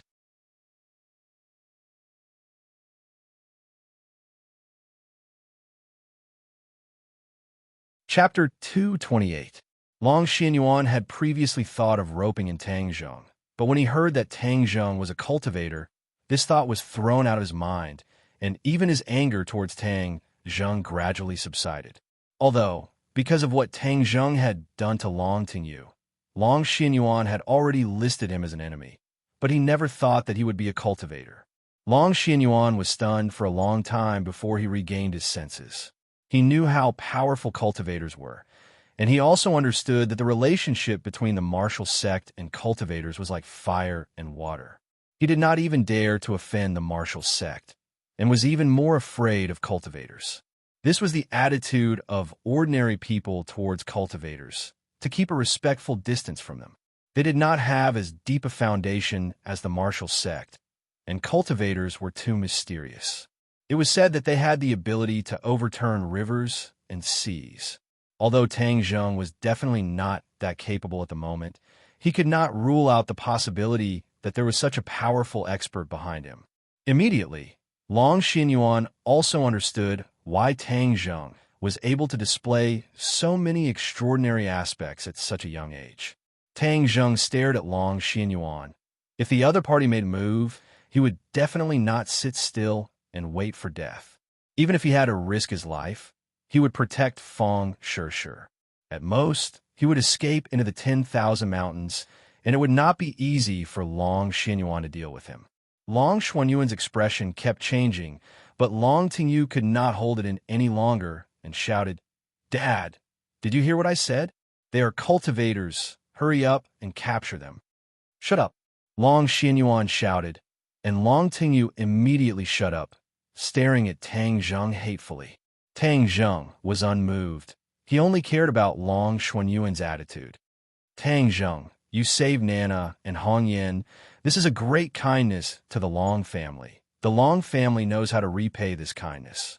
Long Xianyuan finally spoke. Tang Zheng snorted disdainfully. "Is this how you repay kindness?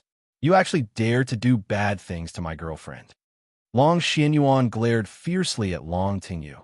He was disappointed. He took a deep breath, suppressed the anger in his heart, and said, "This matter is indeed my son's fault, but it is an indisputable fact that you wanted to kill him just now. You should know that anyone who wants to kill the Long family will not be forgiven." Tang Zheng snorted in disdain. "Anyone who wants to hurt my family, I will definitely not let them off easily." Long Xianyuan frowned and said, "But because you have done a favor to the Long family, I will not care about the harm you to my son." When Long Tingyu heard this, he shouted unrelentingly, "Dad, how can we not bother with him? He almost killed me." Long Xianyuan turned a deaf ear and continued, "But I didn't expect you to be a cultivator." Cultivators and martial sect are mortal enemies. I think you should be very clear about this. I don't want to be associated with martial sect, and even more so, I don't want to be entangled with cultivators. So, from today onwards, we will write off everything that happened in the past and pretend that nothing happened. Long Xianyuan did not want to bear the infamy of killing his benefactor, nor did he want to offend martial sect and cultivators, so he simply pretended that nothing had happened. Yeah, he actually made such a decision. Tang Zheng was greatly surprised. He was already prepared to fight to the death. However, this decision was the most beneficial to him. "Is that true?" Long Xianyuan nodded. "Of course. Could it be that the moment I left, you guys sold me out?" Tang Zheng asked vigilantly, his gaze sweeping over Long Tingyu's body. Long Xianyuan was very clear about what Tang Zheng meant, so he said to Long Tingyu solemnly, "Tangyu, from today onwards, keep your mouth shut about today's matter, especially their cultivator identity. If you dare to mention it to outsiders, don't blame me for being impolite." Long Tingyu's heart trembled. He did not understand why his father was so cautious about Tang Zheng. Killing these two people, or capturing them and handing them over to martial sect, wouldn't it be easy? But looking at his father's stern expression, he understood what his father's gaze meant, and that was to not give him a chance to object. Long Tingyu gritted his teeth in hatred, but he had no choice but to nod and agree. "All right, I won't tell anyone." Tang Zheng heaved a sigh of relief. Although he did not believe that Long Tingyu would keep his mouth shut, at least for the time being, he would not reveal this news to the outside world, which was enough. Tang Zheng was confident that he could quickly increase his cultivation, especially after discovering the witch clan. The spirit chi in the 10,000 mountains was abundant, which could allow his cultivation to increase rapidly. "But I have a request. From now on, you, Hong Yin and Nana, are not allowed to come into contact with each other. I don't want anyone in the Long family to have anything to do with you." Long Xianyuan added. Tang Zheng hesitated for a moment and said, "I can promise you that I will not take the initiative to come into contact with them." His identity as a cultivator was indeed very dangerous. If he did not come into contact with this pair of mother and daughter, it would indeed be beneficial for them. As for the fact that he had promised Mu Hongyin to teach Nana the cultivation method, there was no need to be in a hurry. In any case, she was still young. "Then you can leave." Long Xianyuan stepped aside. "I'll go back to the lakeside villa to get my luggage and leave." Tang Zheng held Fong Shishir's hand and walked out of the private room. The heaven horse was waiting in the hall, and when it saw the two of them coming out, it immediately went up to them affectionately. Fong Shishir had just recovered from her panic, and when she saw the tall white horse, she was extremely surprised. "This is our horse." Tang Zheng gently carried Fang Shishir onto the horse's back, got on the horse, protected Fang Shishir in his arms, and left the scene. Dad, why did you let them go? Long Tingyu held onto his stomach. The pain caused his facial muscles to contort as he asked unwillingly. Long Xianyuan turned around and stared at him. Long Tingyu was shocked. He took a step back and said, Dad, why are you looking at me like that? Huh! A loud slap landed on Long Tingyu's face, causing Long Xianyuan to fly into a rage. You disappointing thing. Do you know that you almost got into big trouble? Long Tingyu sucked in a breath of cold air from the pain and said with a sullen face, Dad, I didn't do anything wrong. I even saw through their cultivator identity. Long Xianyuan said with disappointment, They are cultivators. Do you know who else is behind them? If you provoke them, do you want the Long family to fall into a state of eternal damnation? Long Tongyu was a little stunned, and only after a long while did he say, Aren't cultivators the enemy of martial artists? Moreover, the people from the martial sect have been chasing after cultivators. Enemy? How many years ago was that? Only a one-track-minded person, like the martial organization, would keep on chasing and killing cultivators. Even the people from the Li Palace and the Azure Dragon Hall turn a blind eye to cultivators. Does our Long family need to provoke them? Long Tingyu was speechless. It turned out that this matter was not as simple as he had imagined. If Tang Zheng heard this, he would definitely be overjoyed. It turned out that not everyone in this world saw cultivators as a thorn in their side. Only the people from the martial sect would chase after cultivators, which meant that his enemies were not as many as he had imagined. In short, let's pretend that today's matter did not happen. Don't provoke Tang Zheng in the future. Wang Fuchuan betrayed the Long family's interests, and the person behind the scenes is still in the dark. Your recent main focus is to thoroughly investigate this matter for me and find out the mastermind behind it. Long Tongyu was very unwilling, but he had no choice but to accept this result. When Tang Zheng returned to the lakeside villa, Mu Hongyan and Nana were already waiting at the door. Mu Hongyin's expression was very complicated. She had already received a strict order from Long Xianyuan to not have any contact with Tang Zheng in the future, and did not explain the reason.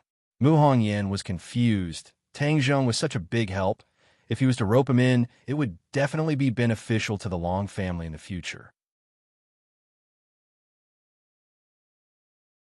But since Long Xianyuan did not explain the reason, she had no choice but to ask Tang Zheng. However, when she heard about what Long Tingyu had done to Fang Shishir, she was immediately shocked and angry. Long Tingyu was actually so crazy. Brother Godly Doctor, you're back. Nana threw herself into Tang Zheng's embrace, hugged his legs with both hands, and shouted with red eyes. Looking at her pitiful appearance, Tang Zheng quickly carried her up. He would not be able to see this girl for a short period of time. Brother Godly Doctor, that day when you and Mother fell off the cliff, you really scared Nana to death. Nana thought that you would never come back. As she spoke, she wiped away her tears. Tang Zheng hurriedly comforted her. Nana, don't cry. Your mother and I can't bear to part with you. How can we not come back? Nana smiled through her tears. And Nana is so obedient. She's a good child. You definitely won't abandon Nana. Suddenly, her eyes turned, and her gaze was attracted by the heavenly horse. She excitedly shouted, Wow, horse, what a beautiful horse. With a bell-like laughter, she pounced towards the heavenly horse. Tang Zheng hurriedly stopped her. This beast was too arrogant, so he did not want to send this girl flying with a kick. I want to ride a horse. I want to ride a horse. Nana kept waving her hands and couldn't wait to say. Tang Zheng had no choice but to carry him onto the horse. Nana hugged the horse's back and giggled. Seeing his daughter's happy expression, Mu Hongyan felt bitter in his heart. He would not be able to see Tang Zheng in the future, and Nana would definitely be very sad. Tang Zheng, what exactly happened? Why did father make such a decision? Mu Hongyan could not help but ask. Tang Zheng then told him what had happened, and Mu Hongyan was furious. Long Tongyu, I never thought that he would be such a beast with a human face. After saying that, he hurriedly grabbed Fang Shishir's hand, Sure. Luckily you're fine. Otherwise I would have felt guilty for the rest of my life. Fang Sure had already regained her composure. Am I not fine now? Besides, this is not your fault. However, they already know our identity as cultivators, so they made this decision. At least this decision is beneficial to both sides for the time being. Tang Zheng said. Mu Hongyan said resentfully. All of this happened because of me. If I hadn't invited you to South Yunnan, then none of this would have happened. Tang Zheng shook his head. I originally wanted to come and see you, and I also came for your husband's magic treasure.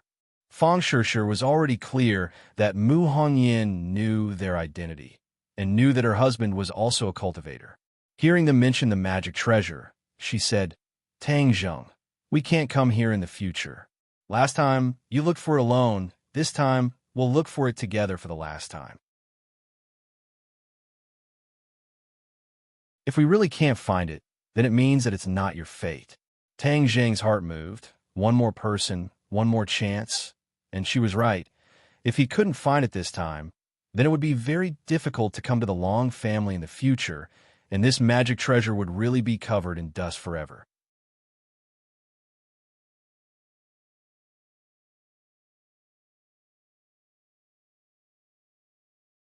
Chapter 229. Inside the training room, Tang Zheng, Fang Sure, and Mu Hongyan searched the room again, but they still found nothing. There were no hidden compartments or secret rooms in the room, so it was very difficult to hide anything. Fang Sure stood in the middle of the training room, looking at the glass roof above her head. The water was sparkling, reflecting the lights in the room, making it very beautiful. Tang Zheng, did you check the roof? Fang Sure asked. Roof? Tang Zheng was very puzzled, and Mu Hongyan looked up at the same time. The glass roof was empty, and even if they were standing on the ground, they could still see it clearly. Mu Hongyan said, This roof has not changed much from before. I believe that your husband must have hidden the magic treasure in this house. And you also said that this training room is the most likely place, so it should be here. We have already looked everywhere, but this roof is the only place we haven't looked. Fang Sure analyzed. Okay, I'll go find a ladder. Tang Zheng was treating a dead horse as a living horse, so he didn't lack this little bit of effort. After a while, he found a ladder and climbed up. The glass roof was very smooth, and Tang Zheng felt it again, but there was no place to hide anything. Tang Zheng, use your qi to sense it, Fang Sure suggested. Tang Zheng's mind flashed, and a light flashed in his mind. That's right, the magic treasure must be able to sense qi. Why was he so stupid before and didn't think of this move? He simply closed his eyes and used his qi, and his qi spread out from his meridians. In an instant, his qi filled the entire roof. Suddenly, he found a special place. The glass in the middle of the roof had a slight reaction, and when his qi spread out, there was a slight fluctuation. He was happy, knowing that he had found the target, so he followed the feeling and touched that piece of glass. It was very smooth, and he couldn't feel anything with his palm. But the reaction of his qi made him very sure that there was something wrong. Illusion. Suddenly, his heart skipped a beat, and he immediately thought of this magic. Back then, Tian Chanzi had used this magic to create a fake exam ticket for him. That illusion could last for 2 days, but this illusion had obviously lasted for several years. It was obviously a very powerful illusion. In fact, if it were a few years ago, even if Tang Zheng used his Zhen Qi to sense it, it would be useless. At that time, the illusion had just been cast, and its power was very strong. Now, with the passage of time, the effect of the illusion was weakening, so he could sense it with his Zhen Qi. Then he must also be a first-grade foundation establishment cultivator, because only first-grade foundation establishment cultivators can cultivate illusions. Tang Zheng could not help but sigh. A first-grade foundation establishment stage expert had actually died in the hands of Taoist Tianji. It was truly not easy for him to escape from the hands of Taoist Tianji. Since it was confirmed that it was an illusion, then everything was much simpler. Tian Chanzi had taught him the secrets of illusion, So he silently chanted an incantation in his heart. With a wave of his hand, his Zhen Qi surged, and on the originally empty glass ceiling, an object as thin as a cicada's wing appeared. No wonder he didn't feel anything when he touched it. This thing was so thin, almost as if it was stuck to the glass, so it was hard to feel. He carefully took it down. This thing was the size of a palm, and there was a hole. He instantly thought of the Sumeru bag that Tian Chanzi had mentioned before. This was the Sumeru bag, a profound grade storage magic treasure. Tang Zheng was overjoyed. He had worked so hard, and if not for Fang Shishi's reminder, he would have almost missed this treasure. When he returned to the ground, Fang Shishi and Mu Hongyan coincidentally came over. Looking at the small bag in his hand that was as thin as a cicada's wing, they curiously asked, "What is this thing?" Sumeru bag, a profound grade magic treasure.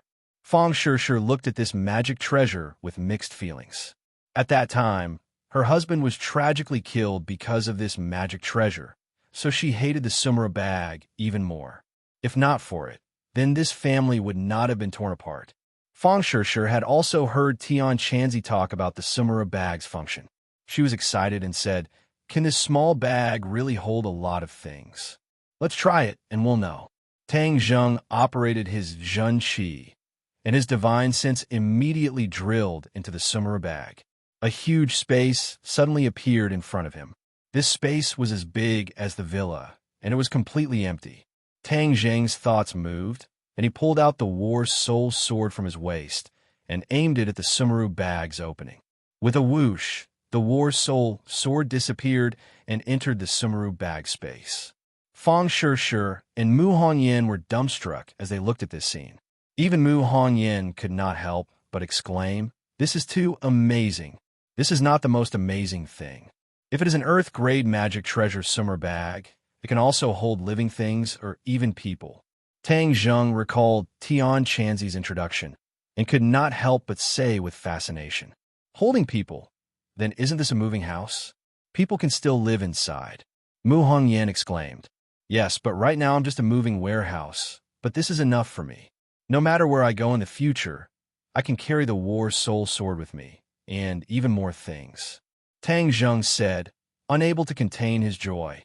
Now that he was facing more and more dangers, he had to carry the War Soul Sword with him, but many times it was not convenient to carry it. After all, this was modern society, and it was not allowed to run around with a sword in broad daylight. The Sumeru bag just happened to solve this problem. "Sister Mu, thank you for giving this magic treasure to me," Tang Zheng said to Mu Hongyan. Mu Hongyan said indifferently, "This magic treasure is very useful to you, but it is useless to me. Moreover, my husband also met with misfortune because of it, so if I leave it in this house, I will feel uncomfortable." Tang Zheng nodded, indicating that he understood. "After this farewell, the Long family will definitely be on guard against me coming to see you and your mother again, so we don't know when we will be able to meet again. However, don't worry, I promised you that I would teach nanomagic, and I will definitely not forget this matter. Fortunately, she is still young, so there is no need to rush. When the time is right, I will come to find you again."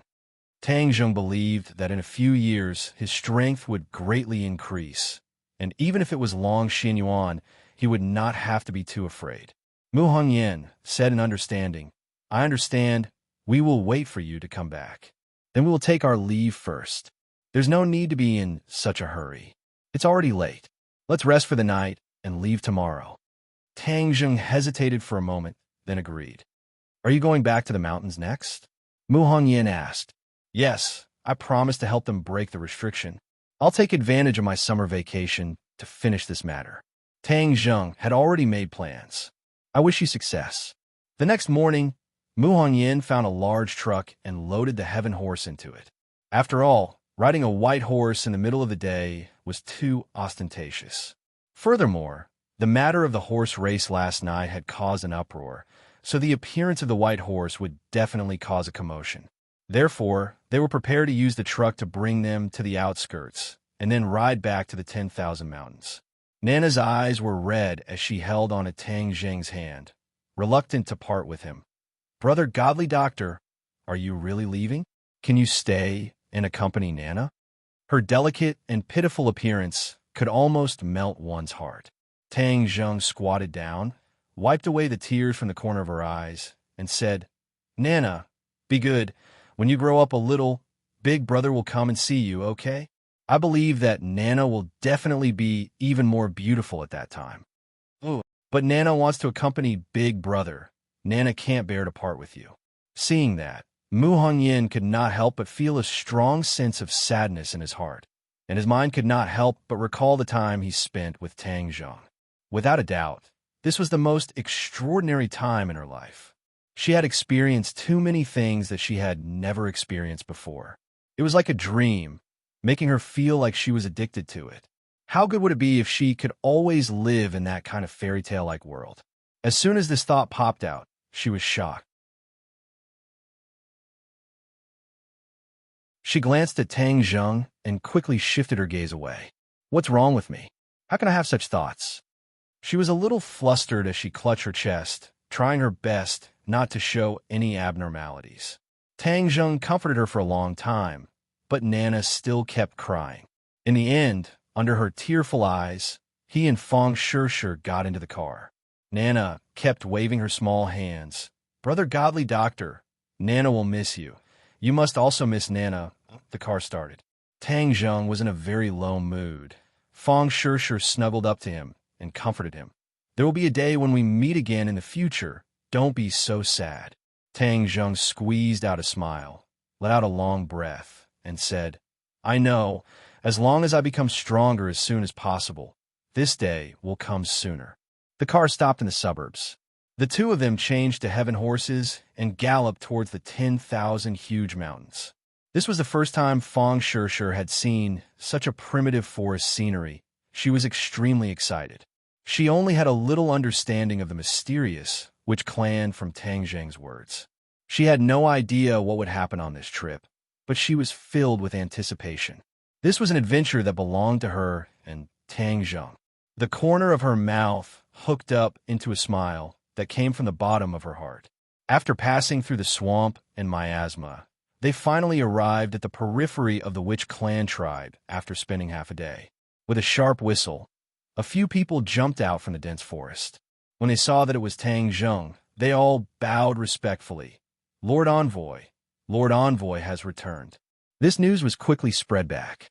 When the two of them arrived at the entrance of the tribe, hundreds of Witch Clan people were already there to welcome them. When Mu Hongyan saw the hundreds of Witch Clan people dressed in simple and unadorned attire, her eyes widened in curiosity, and her heartbeat involuntarily sped up. "Welcome back, Lord Envoy." The elder took the lead and knelt down towards Tang Zheng. The others also kowtowed. "Welcome back, Lord Envoy." Hundreds of people's shouts shook the mountains and wilderness. It was as if a heavy hammer had struck Feng Shishir's heart. Seeing all these people, old and young, respectfully kneel down in front of her husband, she felt as if her heart was being overturned. This was her man. He could make countless people submit to him. Now, there were hundreds of people. She believed that in the future, he would definitely be able to go even higher and make even more people submit to him.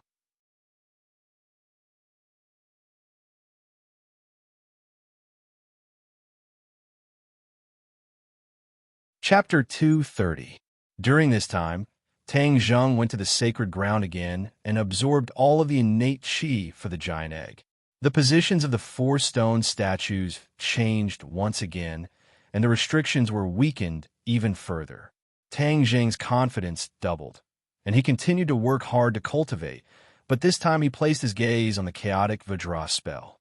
Since he had decided to temper his body, this cultivation technique was the most suitable. Moreover, the elder had a good understanding of the chaotic Vajra spell, so he could carefully guide Tang Zheng. The chaotic Vajra spell was divided into 5 stages: copper skin, iron bones, steel, diamond, and indestructible. If one reached the indestructible realm, then their body would be indestructible and indestructible. Tang Zheng used the Witch Clan's secret medicine, and after a few days, his skin gradually hardened, like a layer of copper skin. Ordinary blades and swords would only cut into his skin a little and would not be able to move an inch. In addition, the innate chi in his body had already reached 8 inches.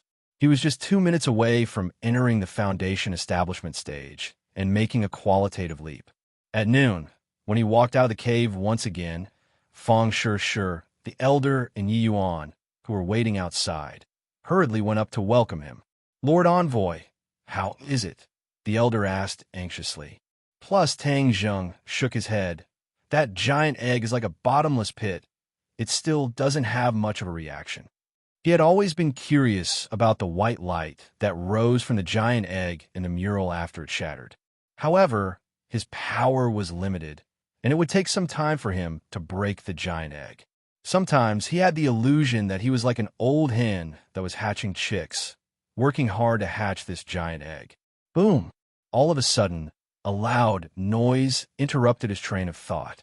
A large patch of trees at the foot of the Holy Land's mountain broke apart. More and more towering trees broke apart, forming a wide road. This road meandered forward, heading straight for the cave. The elder's expression changed. "What's going on?" "Ayuan, quickly go and take a look." Ayuan jumped and rushed down from the top of the mountain. The rumbling sounds of trees breaking became louder and louder, and the few of them looked down the mountain nervously. "Elder, has something like this ever happened before?" Tang Zheng asked. The elder shook his head. "No, the sacred mountain has always been very quiet. Ordinary animals don't dare to come close. There must be something fishy going on." Everyone's nerves tensed up. Not long after, Yi Yuan returned the way he came from. His face was ashen as he shouted, "Mang Jiao, Lord Elder, it's Mang Jiao." The elder's expression changed greatly. Why did this beast come to the holy mountain? Wasn't it always in the swamp? Tang Zheng knew the situation was not good, so he asked, "Elder, what is a Mang Jiao?" "It's a huge snake that lives in the swamp all year round. I don't know how long it has lived. Some of our clansmen were eaten by it before. Later on, we organized many people to hunt it down, but it escaped. I didn't expect it to appear again today. This beast is already evolving into a flood dragon. Its strength is extraordinary." The elder explained. Tang Zheng subconsciously thought of the red-chained snake that he had met when he was searching for the heaven-fragrant flower in the ordinary Balance Mountain. That red-chained snake had already gained intelligence and was a demonic beast. Tang Zheng had spent a lot of effort to kill it and consume its nidin to raise his cultivation. He really did not expect to meet another demonic beast in the 10,000 huge mountains. However, from the other party's formation, it was obvious that it was not something a small demonic beast like the red-chained snake could compare to. "All of you protect me. I need to quickly recover my innate chi." Tang Zheng did not say anything else. He sat down cross-legged and consumed a spirit-gathering pill. He activated the ancient clear heaven scroll, and the spiritual energy between heaven and earth quickly gathered towards him. The elder stood in front of Tang Zheng and Feng Shi and said, "Miss Feng, take good care of Lord Envoy. Ayuan and I will deal with this beast." Feng Shi was a little nervous. She nodded her head and guarded in front of Tang Zheng, not allowing any enemies to approach. The elder and Yi Yuan looked at each other and saw determination in each other's eyes. Back then, the entire clan was unable to do anything to this python, and now it was not easy for the two of them to stop it. However, for the sake of the envoy's safety, and even more so for the safety of the sacred grounds, they absolutely could not allow this beast to approach. In fact, the elder and Tang Zheng both understood that there must be a reason why the flood dragon, which had never dared to approach the sacred land, suddenly launched an attack. It was probably related to the giant egg or the mysterious restriction. All of this was related to whether or not the witch clan could safely leave the 10,000 huge mountains. Therefore, no matter what, they did not dare to take this risk. They could not turn a blind eye to it, and had to keep the python outside the cave. Even if they had to sacrifice themselves, they would not hesitate. Therefore, The elder and Yi Yuan were determined to die. The determination on their faces was not a joke. Boom! A towering tree in front of the cave was cut in half, and a huge creature as thick as a bucket appeared. This was a python that was about 30 meters long. Its entire body was covered in scales, and there was a golden scale on its forehead. This was the mark of the python's transformation into a flood dragon.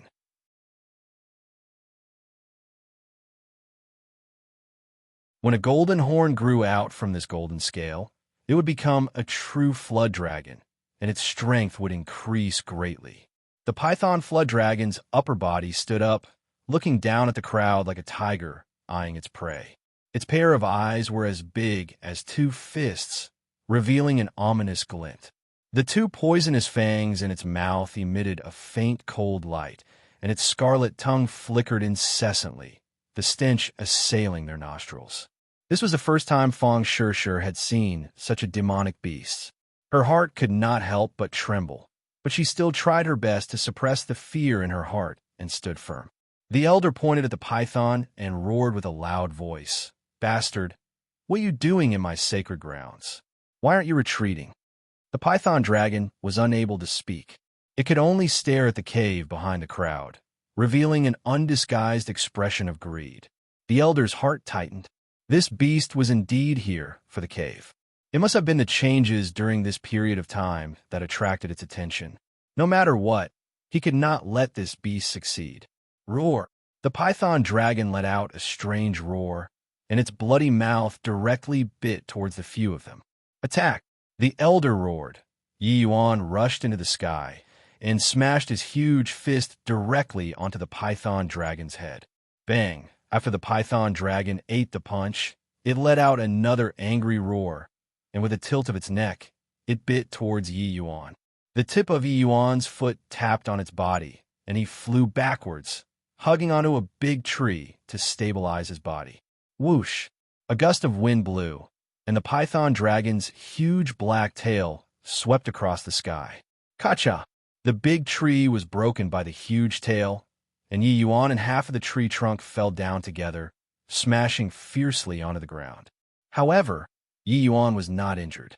Seeing the huge tail sweeping over again, Yi Yuan immediately picked up the huge tree trunk and went forward to welcome it. At this time, his innate divine strength came into play. He used the several hundred gene tree trunk as a weapon and fiercely collided with the huge tail, causing a section of the tree trunk to shatter. But Yi Yuan did not stop. He hugged the remaining tree trunk and fiercely smashed it onto the python dragon's body. Illo! The python dragon roared in pain, and its huge body involuntarily rolled down the mountain. However, the python dragon's attack was not limited to that. Its tail wrapped around a few large trees, and it immediately stopped rolling. Please recommend.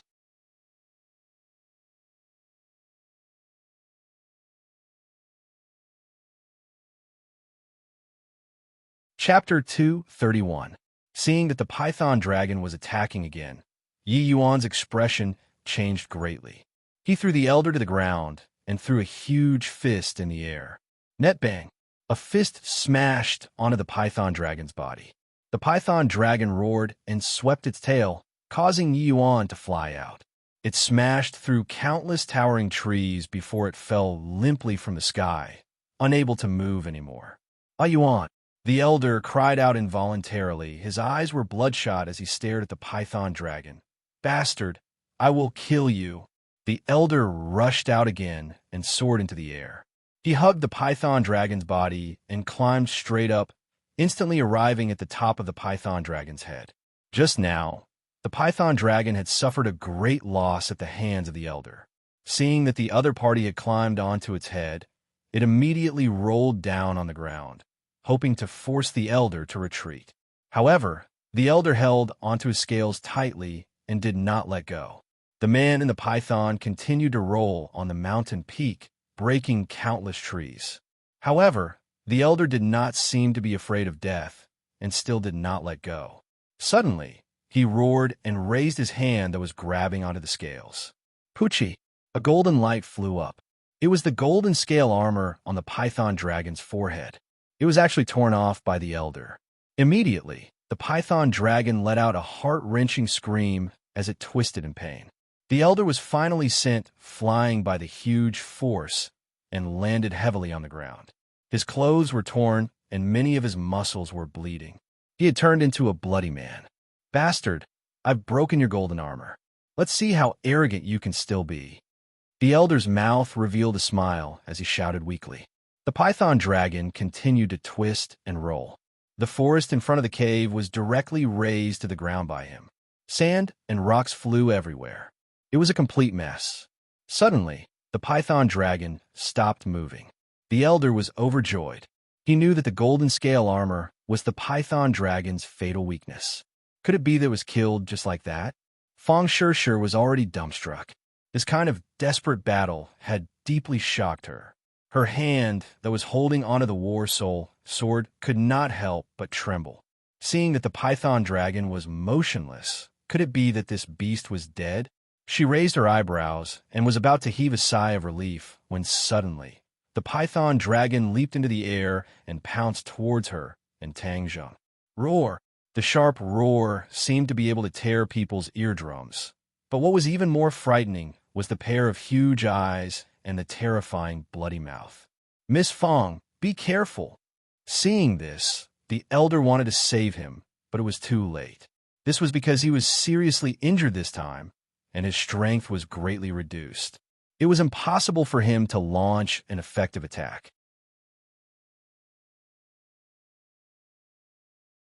Seeing the flood dragon rushing over, Fong Shirshir's frightened heart suddenly calmed down. Her trembling hands also became abnormally steady. She glanced at Tang Zheng, whose eyes were tightly shut from the corner of her eyes. She clenched her teeth. She couldn't retreat. If she retreated, her beloved would fall into eternal damnation. In the past, it was always Tang Zheng who protected her. Now, it was her turn to protect Tang Zheng. With a shout, War Soul sword fiercely swung out. Whoosh! The War Soul sword that was suffused with a black light streaked across the sky and slashed onto the black scale armor. Sparks flew in all directions, but it was actually unable to injure it. The flood dragon's bloody mouth fell down, as if it wanted to swallow Fong Shirshir whole. "Die!" Fong Shirshir raised her sword and thrust it forward. The War Soul sword shone with a black light, and the flood dragon seemed to have felt the power of the War Soul sword. It tilted its head, causing the War Soul sword to pierce empty air. Whoosh! Suddenly, a stinky green mist sprayed out from the flood dragon's mouth, pouncing towards Fong Shirshir. Fong Shirshir instinctively wanted to hold her breath, but it was already too late. She had already inhaled a few wisps of green mist, and her brain immediately became dizzy. This green mist was poisonous. Fong Shirshir was overwhelmed with shock. She wanted to raise her War Soul sword and stab at the flood dragon, but found that her entire body was weak and powerless, and she couldn't help but fall down. All the threats had been removed, and the flood dragon's target had changed to Tang Zheng. This was because it felt threatened by Tang Zheng. Its bloody mouth bit down once again, as if it wanted to bite off Tang Zheng's head in one bite. "No!" Fong Shirshir shouted, but she was powerless and had no way to resist. The elder also shouted from afar, "Bastard, you are not allowed to harm Lord Envoy." Tang Zheng was the hope of the Witch Clan. If Tang Zheng died, then the Witch Clan would be trapped here for generations to come. The elder was powerless, his face ashen. Suddenly, a strong wind blew, and countless tiny red lights rose from the soil, rocks, trees, and grass all over the mountain, and then flew towards Tang Zheng, drilling into his skin. In that moment, Tang Zheng's entire body shone with a red light. The flood dragon's eyes revealed doubt and shock, but it did not stop attacking and was about to bite off Tang Zheng's head. Tang Zheng's eyes suddenly opened, a red light flashed in his eyes, and he punched out with both fists. Boom! Boom! The flood dragon's head caved in from the two punches, and its huge body tumbled backwards. Tang Zheng stood up, his eyes bright and full of expression. An indescribable pressure spread out. His aura had undergone an earth-shattering change. Just now, he had used the spirit-gathering pill in a hurry, but he discovered that the spirit energy in the sacred ground was even more abundant.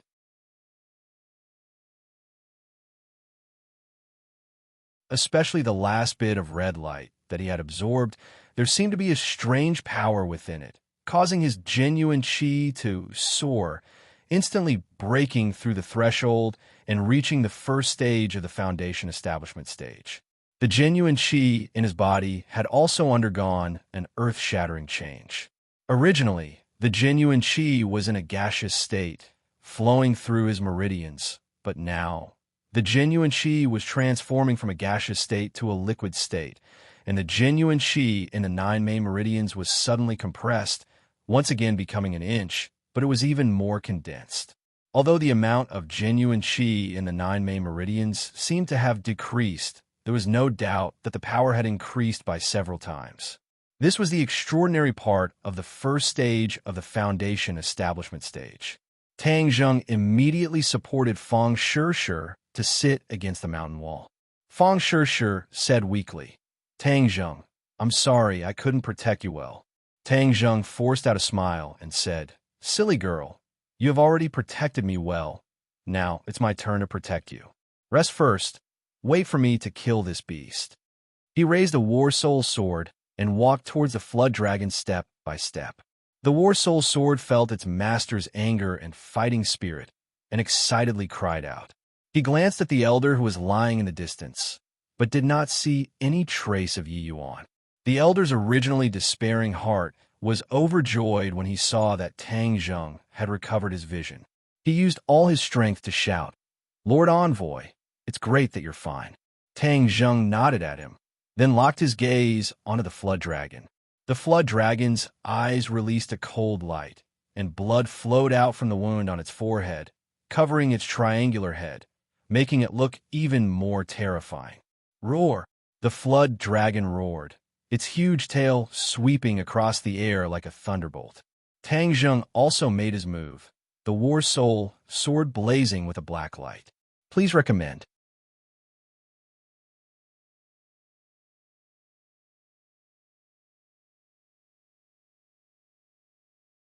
Chapter 232. The Flood Dragon let out a sharp scream and started to twist crazily, using its head to hit the ground. However, Tang Zheng held onto the sword hilt tightly, allowing the sharp sword to completely sink into it. Please add, the 2 pairs of eyes were so close that they could see the burst of light in each other's eyes. However, the Flood Dragon was filled with the unwillingness of the dying Urza, while Tang Zheng was filled with an irresistible killing intent. Finally, the Flood Dragon's screams gradually subsided. Its pupils began to dilate as its life force slowly drained away. With a boom, the Flood Dragon fell limply to the ground, completely dead. Tang Zheng pulled out his War Soul sword and walked toward the elder. "Elder, how are your injuries?" The elder squeezed out a smile with difficulty. "We won't die, Lord Envoy. We didn't manage to protect you well. We deserve to die 10,000 times." Tang Zheng immediately stopped him. "Elder, I should be the one saying that. I am your envoy, yet I was unable to protect you. It is my dereliction of duty to let you take the risk." The elder's eyes were filled with emotion. "I'll go take a look at Yi Yuan first." Tang Zheng walked down the mountain path and finally found Yi Yuan. He was unconscious. Tang Zheng checked and saw that his muscles and bones were injured, but it was not life-threatening. It was already not easy to survive the battle with the Flood Dragon. The Witch Clan's resistance to attacks was indeed strong. 5 after waking Yi Yuan up, the 2 of them returned to the entrance of the cave, only to discover that Fang Shishir had already fainted, and her face was gradually covered in a layer of green. The elder turned pale with fright. "Lord Envoy, Miss Fang was poisoned by the snake venom just now. Hurry up and give her the medicine." As he spoke, he took out a porcelain bottle from his bosom. Tang Zheng was shocked. He was recovering his power earlier and did not know that she had been poisoned by the snake venom. He did not dare delay and immediately fed her a pill. The green color on her face had not completely faded, but it was controlled and did not spread to other places. In the end, It gathered on her forehead and formed a small dot. Tang Zheng knew that something was wrong and hurriedly asked, "Elder, her snake venom does not seem to have been completely removed." The elder was bewildered. After observing for a long time, he said, "Yes, this flood dragon's poison is many times more potent than ordinary snake venom. My pill is effective against ordinary snake venom, but it can't completely remove the flood dragon's poison." Then what should we do? Will she be in danger? Tang Zheng turned pale with fright. He would rather be poisoned himself than let Fong sure be poisoned, let alone if anything happened to her. "Lord Envoy, don't worry. The poison in her body is temporarily under control. When we return, I will carefully look for a way to detoxify it." The elder said. Tang Zheng breathed a sigh of relief for the time being, but he hated that flood dragon to the core. Fong Shishir slowly woke up and saw Tang Zheng's ashen face. She hurriedly asked, "What happened? Where's that Mang Jiao?" Before Tang Zheng had killed the Mang Jiao, she had fainted due to the poison. Tang Zheng quickly hugged her tightly and comforted her. "Don't worry, I've already killed that beast." Fong Shishir revealed an expression of relief. "That's good. It's too powerful. I'm not its match. Don't talk for now. Rest well." Fong Shishir supported his arm and stood up, revealing a smile. "Don't think of me as so weak. I'm fine." Seeing that she was really fine, Tang Zheng was slightly relieved. However, when he saw the green color on her forehead, his heart could not completely relax. "Lord Envoy, this beast is strange. Do you think it was attracted by the things in the cave?" The elder asked worriedly. Tang Zheng glanced at the cave and said with a frown, "There is a high chance that it is that huge egg. That is definitely not an ordinary thing. For the python dragon to be so impatient to obtain something, it must be a treasure." The elder said, "That's for sure. After all, this is the holy land of my witch clan, and the things inside are sacred objects of the witch clan. Of course they are treasures, but this holy land has existed for who knows how many years. Why didn't that Mang Jiao come to the Holy Land before but now?" This was the same question that troubled the few of them. They looked at each other in dismay, and finally cast their gazes towards Tang Zheng. Tang Zheng thought for a long time, then asked, "Elder, why weren't there any animals on this mountain before?" According to the ancestors of the witch clan, there are also restrictions in the sacred grounds, so the fierce birds and beasts do not dare to approach. But this time, the Mang Jiao came up the mountain. Could it be that this restriction has also weakened? Tang Zheng guessed. The elder thought for a moment, then nodded. "There is indeed such a possibility. Sir, you have weakened the restrictions on the witch clan in the 10,000 mountains, so the restrictions on the sacred grounds must have also been weakened. That's why this beast dared to trespass into the sacred grounds. That means the sacred grounds are no longer safe. There will be other beasts attacking in the future." Hearing that, the elder's expression changed greatly. He looked at the cave and said worriedly, "Then what should we do? The sacred objects of the witch clan are definitely not allowed to be touched by these beasts. Furthermore, the sacred objects are related to the fate of the witch clan, so they are definitely not allowed to be lost. Elder, when you go back, send your clansmen to patrol the sacred grounds. I'll guard this place first." Tang Zheng sighed and said, "That's the only way. Thank you for your hard work, sir." "I'll stay behind to accompany the envoy," Yi Yuan said. The elder nodded and went down the mountain alone. When he passed by the python flood dragon's corpse, he stopped and said, "Sir Envoy, this python flood dragon's entire body is a treasure. It cannot be wasted. Especially the inner core in its stomach is greatly beneficial to cultivation." Tang Zheng thought of the red-chained snake's inner core and nodded his head to show that he understood. Sure. Sit down and rest first. I'll take this python flood dragon's inner core." Fong Shishir was eager to give it a try. "I'll go with you. I've never seen an inner core before. This python flood dragon is a demonic beast. As long as it is a demonic beast, it will have an inner core. The inner core contains the spirit energy of heaven and earth, and is also the essence of the demonic beast. After consuming it, one's cultivation will increase greatly. Tang Zheng said. Yi Yuan also nodded his head in agreement. However, this demonic beast's inner core is only useful to cultivators, because a normal person's body would not be able to withstand so much energy. Cultivators can circulate their energy and refine it. Tang Zheng looked at Yi Yuan with admiration. Although he was not able to cultivate yet, he knew a lot. Yi Yuan understood the look in his eyes, scratched his head, and said, "This was all taught to us by the elders. The elders are the ones who understand the most in our witch clan. You're injured, so you should rest well," Tang Zheng warned. Yi Yuan shook his head. "Sir Envoy, I don't know how many times I've been injured while hunting. Although it's a little heavier this time, it won't take my life. When the elders bring back the medicine to treat me, it won't be a big problem." Tang Zheng did not try to persuade him anymore. The few of them arrived in front of the python flood dragon's corpse. Its body, which was over 10 feet long, meandered through the forest. If an ordinary person were to see such a huge monster, they would probably be so scared that they wouldn't dare to move. Only this group of fierce people would dare to fight against it so bravely. "Sir Envoy, let me do this kind of work," Yi Yuan volunteered. Tang Zheng shook his head. "Its scales are incomparably hard. Ordinary weapons would not be able to harm it in the slightest. Even if it is my war soul sword, if I do not activate my innate qi, I will not be able to harm it. So let me do it." Tang Zheng activated his innate qi, and the war soul sword glowed with a black light. With a few slashes, the python flood dragon's stomach was cut open. The scales of the python flood dragon were as hard as iron, but the flesh inside was very fresh and tender. Yi Yuan said, "The entire body of the python flood dragon is a treasure. Its scales can be used as armor, and its meat contains more spirituality than the meat of ordinary animals. It is also a good thing to refine one's muscles and bones." Back then, when it ate our clansmen, we gathered the power of our entire clan to kill it, and use its flesh to help our clansmen refine their muscles and bones.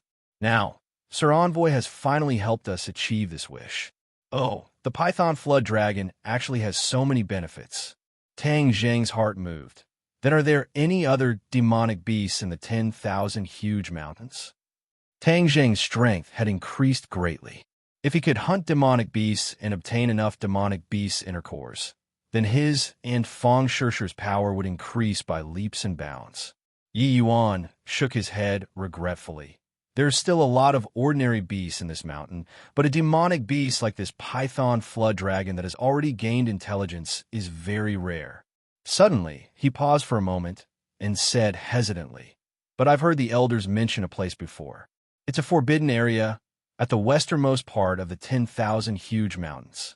Tang Zheng was overjoyed and asked, "Then do you know the specific situation of that forbidden area?" Yi Yuan shook his head. "Our clansmen never go to that place, but the elders should know a lot about it." Tang Zheng made up his mind that he would definitely ask the elders about this place later. "Tang Zheng, look at that shiny thing, isn't that the Niden?" Suddenly, Fang Shishir pointed to a sparkling and translucent thing the size of a baby's fist in the python flood dragon's abdomen. Tang Zheng and Yi Yuan looked over at the same time. If this wasn't an inner core, then what was it? Back then, the red chain snake's inner core that Tang Zheng had consumed was only the size of a fingernail. But this inner core was many times larger than that one, so the energy contained within could not be compared. Tang Zheng took it out and placed it in his palm. The inner core was sparkling and translucent, like a huge pearl. This was the first time Yi Yuan and Fang Shishir had seen this thing, and both of them opened their eyes wide at the same time, like two curious babies. Shishir, hurry up and consume this inner core. It will help your cultivation," Tang Zheng said. Fang Shishir pouted and shook her head. "I don't want it. You were the one who killed the python flood dragon. Moreover, you need to raise your strength even more. My cultivation has just broken through, and I'm now at the first stage of the foundation establishment stage. If I rashly consume this inner core before I can consolidate it, it won't be of much benefit to you. So it's most suitable for you to consume it. In the future, you will also face danger alone. so you need to increase your strength as soon as possible. After the summer vacation, Feng Shishir would be going abroad. Without Tang Zheng by her side, Feng Shishir could only rely on herself, so he had to do his best to make her stronger.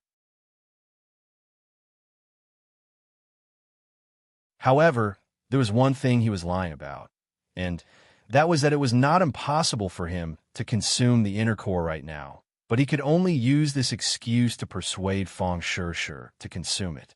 Otherwise, how could a stubborn girl bear to consume such a treasure? Feng Shishir did not suspect anything and excitedly accepted the Niden. She opened her mouth wide and swallowed the Niden. Immediately, countless amounts of energy entered her 8 extraordinary meridians.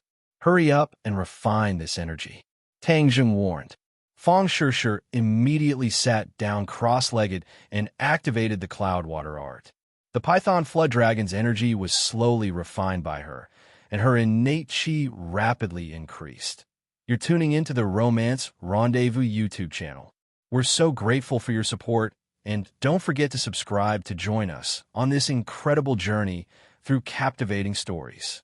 Your generosity through donations truly makes a world of difference, as it's the primary source of revenue that allows me to expand and enhance this channel for you. Thank you from the bottom of my heart for being a part of this adventure.